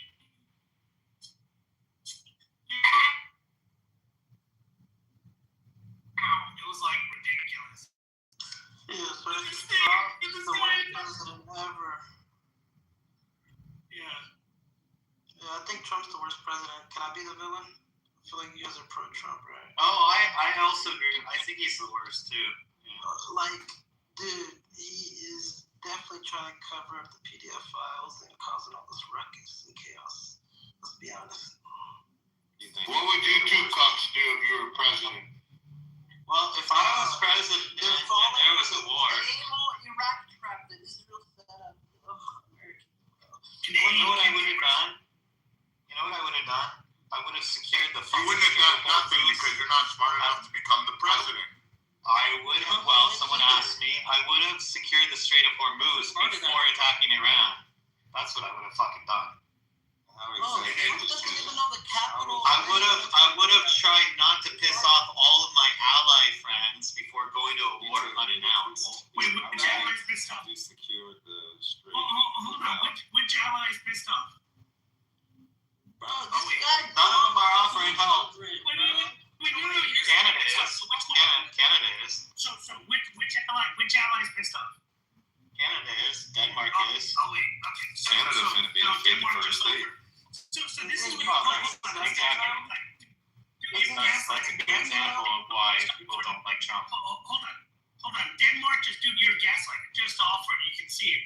Said they're going to help the U.S. secure the Strait of Hormuz and supporting the United States. So, dude, this guy's a gaslighter. Oh my God, incredible.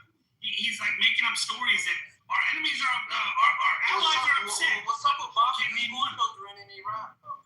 Like, what's up with those type of mistakes? Like, I don't get it. Trump went into this war with zero fucking hope. So now y'all care about kids. Y'all didn't care about kids with LGBTs cutting the dicks off, but now you care about LGBTs. What? I'm still waiting for the example of the allies. The allies that are upset. England and Spain said they're not going to help out. So does that mean they're pissed off? No, did you mean Yeah, it is. That's what exactly what it is. Is it okay? Can you prove it? Show me the ad where they say they're upset. Wait, what? Oh wait. Bro, What did he say? He's saying that. I think it's common. I think it's common sense that. Anytime a person This guy got fetish with little girls. He likes effing them and he likes I'm bombing them, just alright? curious. So this guy's claim is that anytime a country refuses to get involved, it means that they're upset with another. Amazing. Why did That is they amazing. Why? I did not make that Why claim. did they- I did not. So give an example of what proves that UK is upset. So the Prime Minister of the UK, I'll give you a better example. The Prime Minister of Germany said Trump started this war.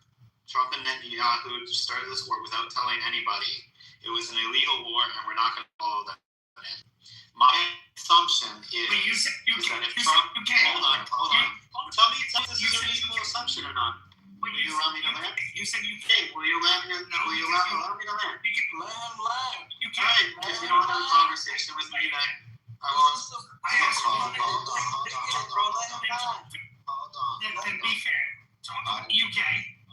So admit that you were wrong about UK, and then we can talk about Germany. He can be right about UK, but I'll tell you something. Europe is done.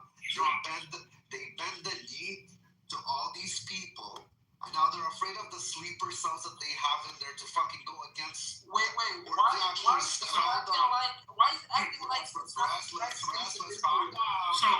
simmer down. Why is he acting like it's not the United States that Israel first? And all our taxpayer money going to Israel. They're living for free. Building their stuff at home. Hold on. You got Foxy. You're a smart person. Let's see how educated you are. Let's see. Let's show everybody how smart you are. Who's living for free? Are you telling me there's not Somalians. I'm telling me they're not. Are you living for free? Which you're telling me they're not? You made a statement. Who's living for free? Say it. Israeli settlers in the different regions of the occupied area. Where's the Israeli settlers? You're educated. Yalla, where is it? I got you. Bear with me while you keep arguing with this clown. Why you keep arguing with this clown? I'll ask you a specific question. Where are these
Ravi, I know you don't have anything. Dude, Slow down. everybody knows that hostages are getting settled on. Don't fucking play These are getting settled where? On their ass, on their fucking dicks, on their ass. We got it settled on. That's your fucking question. We got a crypto Jew. Palestinian freedom fighter. Let's go. Are you a crypto Jew? You can't fucking answer. Are you a crypto Jew? I'm a crypto everything. Do you even know what a crypto Jew is? I'm a Jew of everything. Alhamdulillah, I'm a Jew. From Dubai? How can a Jew can't be a crypto Jew? Yeah, apparently they can in this room. I think crypto Jew is a historical reference. I know what a crypto Jew is. They're from Portugal. But this guy used it in the wrong context. Yeah, that's what I was trying to figure out. From the smart person here with the fucking banana rice. Here, I want to know. It's crypto Jews that live in the islands of Portugal. Banana and rice is a Couple crazy. villages. What about It's an interesting. What about Ramallah? 200 plus settlements have been made in the West Bank. What about Ramallah? What about Nablus? There's no Jews living in Ramallah, and there's no Jews living in Nablus. Guy's an idiot. Why you guys even entertaining this moron? You can't even spell Ramallah. Isn't Ramallah supposed to be like a nice place though? Yeah, it used to be Christian. Now it's pretty Muslim. But it's still like, is it still like a pretty nice? I swear to God, I need to quit.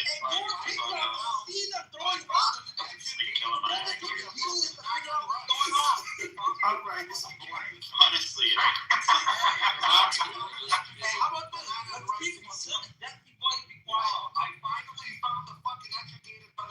I gave you three locations. And yeah, there's not one single Jew. No, you have to prove it. You're making the claim, bud. Well, guess what? I did. I've been to Scott. I can tell you there's no Jews living there.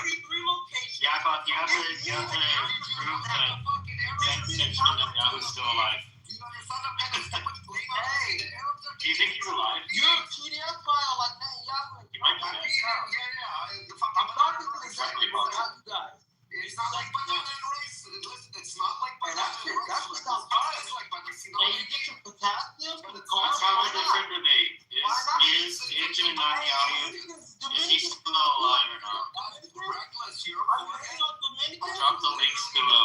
Brazilians do it too. Brazilians do it too. We have to talk about Brazilians now. Let's So why do you hate on banana and rice?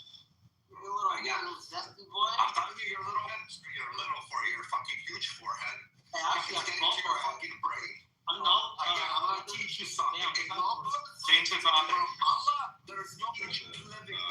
Brazilians don't eat rice. Is Netanyahu actually alive or not? I have a question. Who said if I were to You can't prove it was first. I got to say, That's what I'm saying. Bro, the American Navy is so weak, they're asking fucking Denmark for help with the Strait of Hormuz. Yeah, it says the Canadians want to come down. If America really wanted to destroy Iran, like there was huge buy-in for the war, we could absolutely fucking devastate that country. You guys don't even know what they Probably gonna happen that day. It's gonna be false flag. Reformer, you're ridiculous. False flag, bro. The United States Navy can't do shit. That's why they're asking for help. Hey, performer, I'm still waiting for your example. So Viking, I don't know if you heard this. He gave an example saying that Keir Starmer and the UK are pissed off at America for this whole thing. As I give an example, he started talking about Germany.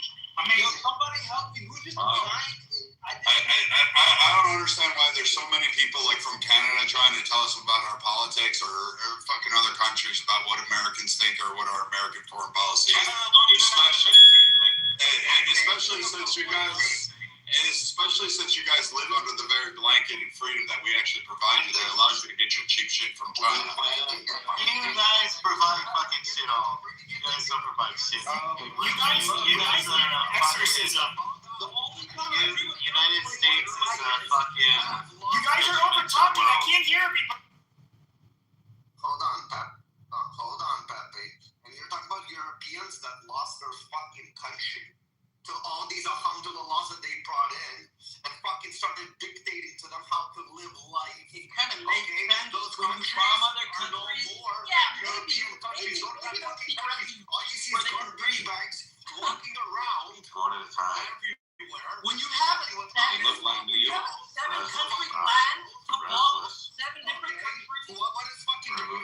It looked just like New York. Wait, is it far-fetched? Is it really far-fetched to think that if you bomb 7 countries, then you have this elaborate path to take out 7 countries in the Middle East? Is it far-fetched to think that people want to seek refuge and live and breathe? What the fuck? You want to see your people are fucking seeking. What the fuck? You fucking It's never been scamming America. You guys are fucking scammers. Dude, where you from? Where you from? Where you from? I dare you. Where you from? The whole fucking You dare what? You dare what? You dare what? What do you dare, brother? You dare what? What are you gonna do, you little fucking freak? What do you dare what? Listen, he's You're gonna try and threaten him? You dare what? You dare what? I can't even tell if that's a man or a woman. Not you, Ralphie. This kid's trying to like threaten you. bro, this guy has this secret accent. Is that a man or a woman or a kid? Another person might not even be We shouldn't even be allowed in this room. We gotta take that voter ID. This is on his fucking balls still. Restless. Yeah, we gotta take that voter ID. We gotta take the voter ID and make sure they qualify to be in the room. Yeah. Dial it down. What are we talking about? I was born 99 for the record. Okay, I mean, What are we talking about? I was just going to say a prayer. It would be like an exorcism, the Father, Son, Holy Spirit, taking out of these Jews and the evil out of these wicked Muslims. Man, what we were talking, Matt, you want to know what Where's the zesty guy from, bro? I want to laugh. Somebody tell me. So, Matt, we were talking. Go ahead. From a place you'll never come from, the Holy Land. Where you from? So, Matt, The Holy Land. Holy shit, this guy doesn't stop talking. Goyim, bro. Goyim? So, Matt, what we were Super going. He's teaching you as cattle, guys. Holy crap. Okay. Not even cattle. A cattle with no. Bro, shut up. You look at everybody else, you're a goat. Relax. Stop. Goyim is Why do even you used. that? I don't want to hear. Go ahead, King. Go ahead. So what we were talking about a few minutes ago before the room got derailed. Yep. And I'm hoping Viking can address it with Performer. On my behalf, I'll yield to him. But Performer made a statement saying that our allies are mad at us or angry with us about doing it. And he specifically mentioned UK. When I asked for an example, can you show me where it is? He started talking about Germany. He said he started talking about Germany and started reading something from the German, prime minister, but still hasn't explained how. And he's had a lot of time. Where the proof that UK is upset with us and angry with us at what happened. And Brad can speak. Viking can speak on my behalf. Yeah, from what I understand with the UK Prime Minister, it doesn't seem like the Parliament is angry. Well, they're angry at their Prime Minister for sitting back and allowing their servicemen and women to become targets. It seems like they're very hostile, and it seems like the English people were like, why aren't we engaging with this and actually dealing with this issue? What is actually going on, and to the Canadian cucks, like performer, or whatever the fuck he wants to go by, keeps saying is that, we're too afraid because we may have terrorist attacks. You have them now. There's like literally, and some quotes are 60,000, some are 20,000. You have terror attacks being sponsored by Iran now. Like I don't understand it. You're at the beck and call on a 21-mile strip. Wise to have Iran threaten your shipping and your goods and your oil, your energy when you just got out of an energy crisis. Now to Canada, of course, the welfare queens of pretty much the U.S. These EBT warriors always cheerlead on the back and try to jump on whatever side gives them the best optics. So anyone asking Canada's opinion, you're really down on a totem pole. Maybe like Micronesia will listen to you guys, but I know none of the other first world nations do. But overall, I think UK has actually stepped up to the plate. Last I checked, Nav. I think a couple other nations have actually started sending in, and I believe even China and Russia are kind of watching in certain areas because they're worried about their shipping from Iran. So I'm kind of confused where he's getting his facts if he's quoting Germany. Like, who gives a fuck about Germany? You guys were crying about Germany and Ukraine to fucking 2 years, 3 years ago, and then saying we needed to bolster Germany and Germany needed to raise an army again. Like the first 2 times it did, it worked out so fucking well. So let's try it for a third, and this time it'll be different. Okay, I suspect. Okay, Mikey, you didn't really say anything. You said the United Kingdom are and a bunch of other countries. What country is helping you besides the United States of America? What country is helping Israel to engage in this illegal war? I believe Saudi Arabia, a lot of Middle East countries are active. Let me ask you a question. You guys keep throwing this word around. Saudi Arabia, like, They keep calling it just illegal war. Yeah, what the fuck is illegal war? Can I know what's the word illegal? Because I want to know the difference. I think he said Saudi Arabia. He went Is where the opponents agreed to shoot the first shot together. I just want to know. I want to know. Hey, we both gonna shoot on 3. Uno, 2. I love these people that speak so eloquently, so nicely. You guys are all fucking dumb cunts. Illegal means he's getting his ass kicked. Yes, the ones the losing side might be screaming it's illegal. What's illegal? Matt, can you post the link? I just can't. I'm just curious. Last, you made that I statement. mean, wait, are we confused about nations that were helping us, providing intel, like Jordan shooting down drones? Are we confused on that, or are you just too stupid to figure that out? How about UK and France? They're helping out. We have intel coming in from a lot of areas and regions. They're all helping. Dubai's promised intelligence that they have. So Dubai's getting bombed. What first? Okay, so first country nations are lost. There's only one. It's the United States is the first world. The rest are second. Last. You finally spoke. Wait up. What's a legal war and what's an illegal war? You can on mic now again, not to look like a dumbass. Oh, I'm sorry. And you're talking to Mike. Hold on, I'm sorry. I gotta apply to Performer. I should have provided this earlier. Provided the link. Just there's a link from Axios above.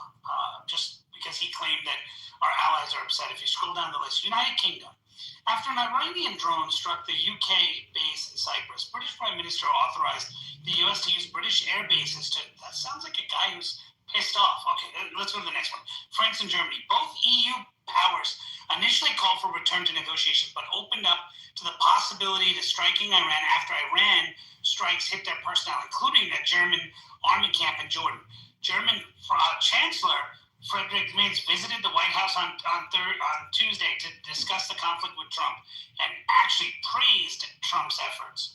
Wow, these allies are really against us. And then it also says Azerbaijan, Cyprus is involved, Iraq is involved, in Lebanon, Jordan, Saudi Arabia, Oman, Bahrain, Kuwait, Qatar, United Arab Emirates, Israel, and United States are the countries. And a bunch of Iranian citizens too, by the way. Oh, you got France also participating in the operation. Clearly the United States is winning this war. I mean, it's my mistake. Well, again, like UK, so guys, it sounds like the Canadians really don't know what's going on, and again, they should just. Canada's nothing.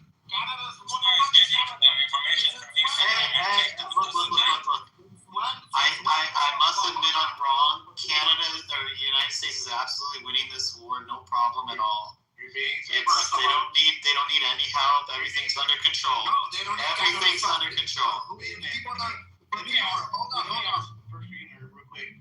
If Canada was to be invaded by, let's say, Iran for some reason, what will you ask us to come help you? I have to get this on record. They would get on their fucking knees and suck your dick. Why so? Wait, hold on. I want to hear what he says.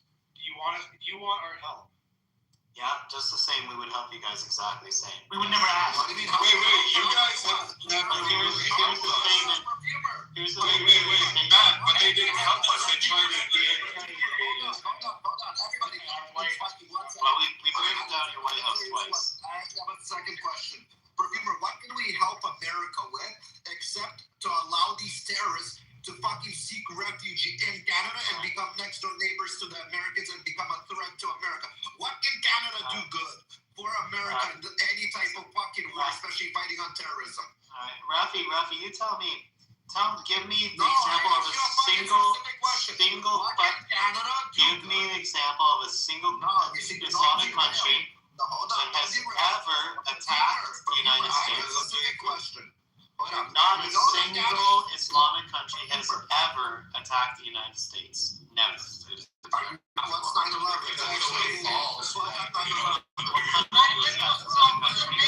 What nation was it, 9/11? Hold on. Rafi sees enemies everywhere. Those are our friends. 9/11 are my cousins, my buddies. What country was it, Rafi? Which country was it? What nation was it? What's the name of that nation? Saudis? I think they on behalf of the Saudi Arabian government. They did that. As I said, not a single Muslim country has ever attacked the United States. Not once. This is narrative. Everything else is propaganda. It's all propaganda. The pilots were Alhamdulillahs that were fucking flying, taking their own lives like jihads. Do you ask you what nation has ever attacked America? One nation has ever attacked on American soil or American bases? What are we talking? American soldiers? Because attacking American soldiers, attacking America. That's what I'll let you know. Yeah, you know, right? American embassy. American embassy is the American soil. It's like attacking a fucking America. But anyways, one nation Rafi, American embassy. American embassy is the American soil. Iran has attacked America. I asked you a specific fucking question. And I will tell you. Canada. And I will tell you. You can't even fucking answer me. And I will tell you. What good? I'm confused why people seem to think that no Muslim country has attacked us. I get that. No Muslim country. Shut the fuck up for a minute. So in the 1980s, Iran actually shot and targeted one of our ships. So you can shut up for a moment and learn something. We, in the 80s, were attacked. I don't give a fuck what you say. It doesn't matter. Hey, it's our ships, our boats, are United States of America. That is the United States. Our embassies are United States of America. Yes, they are. Embassies are your fucking imagination. No, dude, you are retarded beyond words. Narrative control. No, you know what? I think honestly, Canada should become a territory. We make Puerto Rico a new state. We make Canada a territory. Well, you can talk with your imagination as much. Do you know the U.S.'s first war was against Iran? In between you're gonna sit there for I'm dealing with reality. As I said, no single a United States ship is U.S. territory, and embassy is U.S. territory. These are all sovereign grounds, which is why when the Pakistanis decided to storm the U.S. embassy recently, and the U.S. Marines, hats off to Marine Guard 1, these guys are 100-0. They fucking killed 21 of those fucking bastards, 22 now, and then they fucking shot 114. Hats off to those guys, because guess what? That's American soil. By an Islamic country. Have you heard of the Barbary Wars? Everything else is just narrative control. It's all propaganda. It's all brainwashing. He said no. When you're invading another right now, every sovereign nation around the world has an embassy. No, what it's called is you're being stupid and ignorant and just retarded. So U.S. embassies are considered U.S. sovereignty. That we respect. Why shouldn't we respect? We respect absolutely all of them about our nation. We respect them around the world. They all have, including our waffle country Canada. But you, the idiot, don't recognize that yes, an embassy is considered a representative and part of the country the nation is. So should an embassy get attacked, it will be considered an attack on the U.S. We actually do consider that. Same thing with our ships. If you attack a ship, guess what? We do proportional responses and we'll do wars and we'll do things like we had the Lusitania, we had the Maine, we had these things in history that have actually propelled wars and grown conflicts. But again, Canadians are too stupid. You're seeing them swap waffles on this cherry pick history and give some like fucking carve out and really don't understand geopolitics. And you are retarded. You belong in the audience listening so so you can get educated beyond the third grade system that Canada proposed to have as their education background. We as Canadians need to get Viking. We as Canadians need to get invaded.